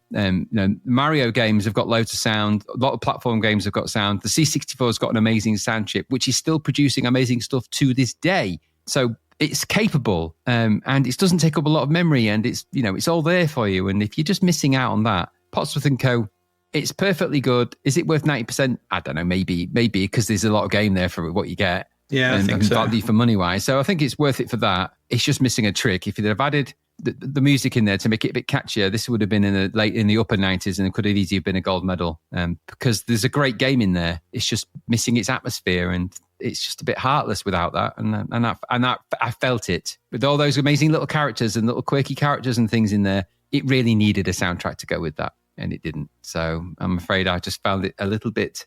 It's an interesting game, and I enjoyed it, but I didn't enjoy it for as long as I could have if I'd have had some soundtrack to just help me along the way, which you didn't have. So there you go. No, that's absolutely fair. That's what I thought as well. Like, going round, aren't you? You just want that little burbling sort of cave noises, or just some sort of tune to sort of keeps me in the space. It just keeps me in there. Yeah, fills in the gaps when you're moving about and sort of eggs you along a bit. Yeah. I think of so many games that have got that with the little soundtrack in the background. There's just too many to think of, but when they have it, even things like older games, Robin Can you imagine of Last the Wood. Ninja without the tunes? Yeah, exactly. It's Last Ninja where it's just you footsteps. It's just it's just no. Yeah, it's just how are you not getting that? Just it's not like it's got 3 channels. Yeah, and you can do a lot with those channels. In fact, arguably there's 4 if you're poking about with samples and stuff, and there's ways you can hack that out. Don't make the mistake of doing what they've done, but they did. So there you go. Yep, there you go. That's Potsworth and Co. A really decent game, just lacking that finishing sort of layer on top, just to really sort of keep you going. But I think I'm right in saying clearly the best game of the week. Yeah, absolutely. Visually quite compelling as well. So yeah, it's easily the best one of the week. Just missing a little bit of atmosphere. So yeah.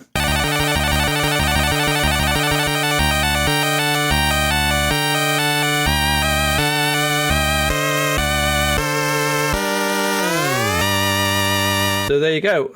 That's it. That's it for this week. Robocop 3, it's the first game we looked at. Dull walking. Yeah. Tai Chi Tortoise, boring. Pointless. Boring, pointless. Yeah. Titanic Blinky, a better version of Tai Chi Tortoise, but still boring. It is. Big Nose American Adventure, that Tarzan game, but left and right. Yeah, exactly. Yeah, which was rubbish the first time around. And finally, Potsworth and Co, which for £7 was the gem of the week. Not bad at all. Yeah.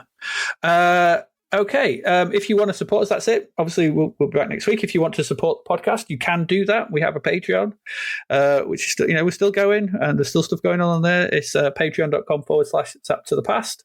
If you sign up now, obviously, we'll be putting out calls soon for our Christmas cracker, which we'll be doing probably in December. So we'll put out, we always like to get contributions from our patrons for those kind of things. And this year will be no different. So you can sort of join in on that and ask the podcast and any kind of else we do, Breadbin Awards when they come up. Also get the episodes ad-free and early, get them on the Friday instead of the Monday. So you could be listening to them over the weekend, and anything else we can think of as well. So, and it helps us out, which is, and that's really cool. It does.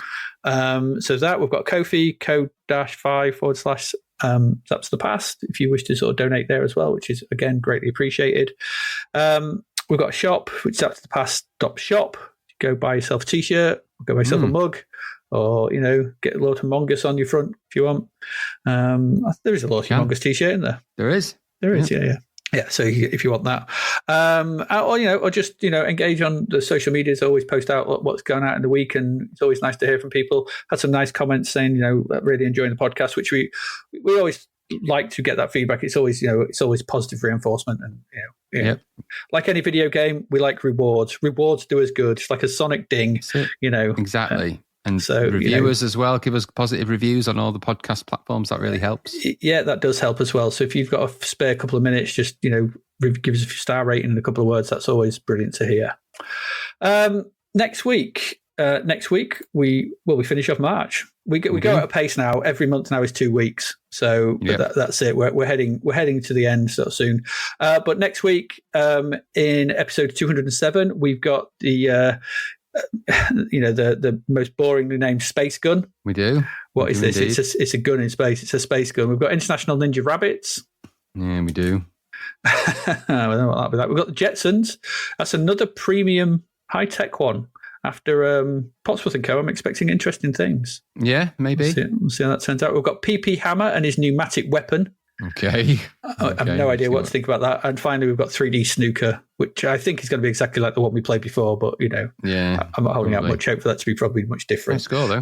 Yeah. I mean, they've all got high scores apart from, even that International Ninja Rabbits gets 67%. Yeah, okay.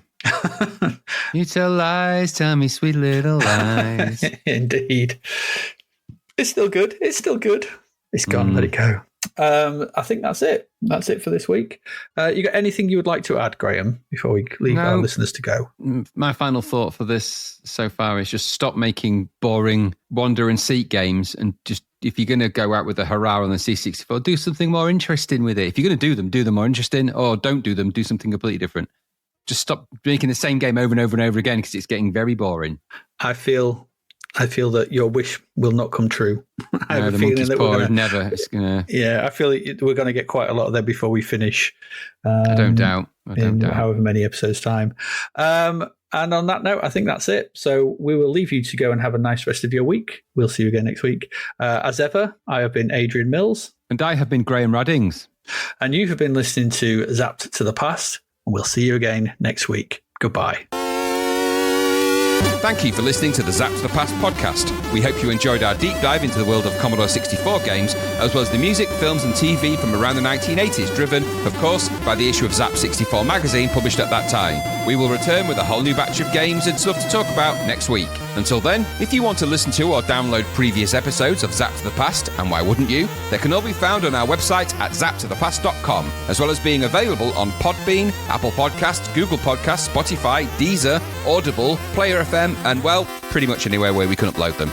By the way, we do always love to hear from our amazing listeners, so if you'd like to contact us about anything in the podcast or beyond, you can do so by emailing us at zappedtothepast@gmail.com. We're also active on Twitter under @ZapToThe, as well as Facebook, Instagram, and most social media platforms. Just search for Zapped to the Past and you'll find us. Oh, and if you like the podcast and what we're doing, please do like, share, review, rate us. It really helps. Something. Apparently, the Zapped to the Past podcast is written and produced by Adrian Mills and Graham Raddings, and recorded at Flaky Bits 2.0 Studio. All opinions expressed are those of the writers, and while we indeed love Zapped 64 magazine, the Zapped to the Past podcast is not affiliated with it in any way. Stay safe, see you next time, and remember, we play these games so you don't have to.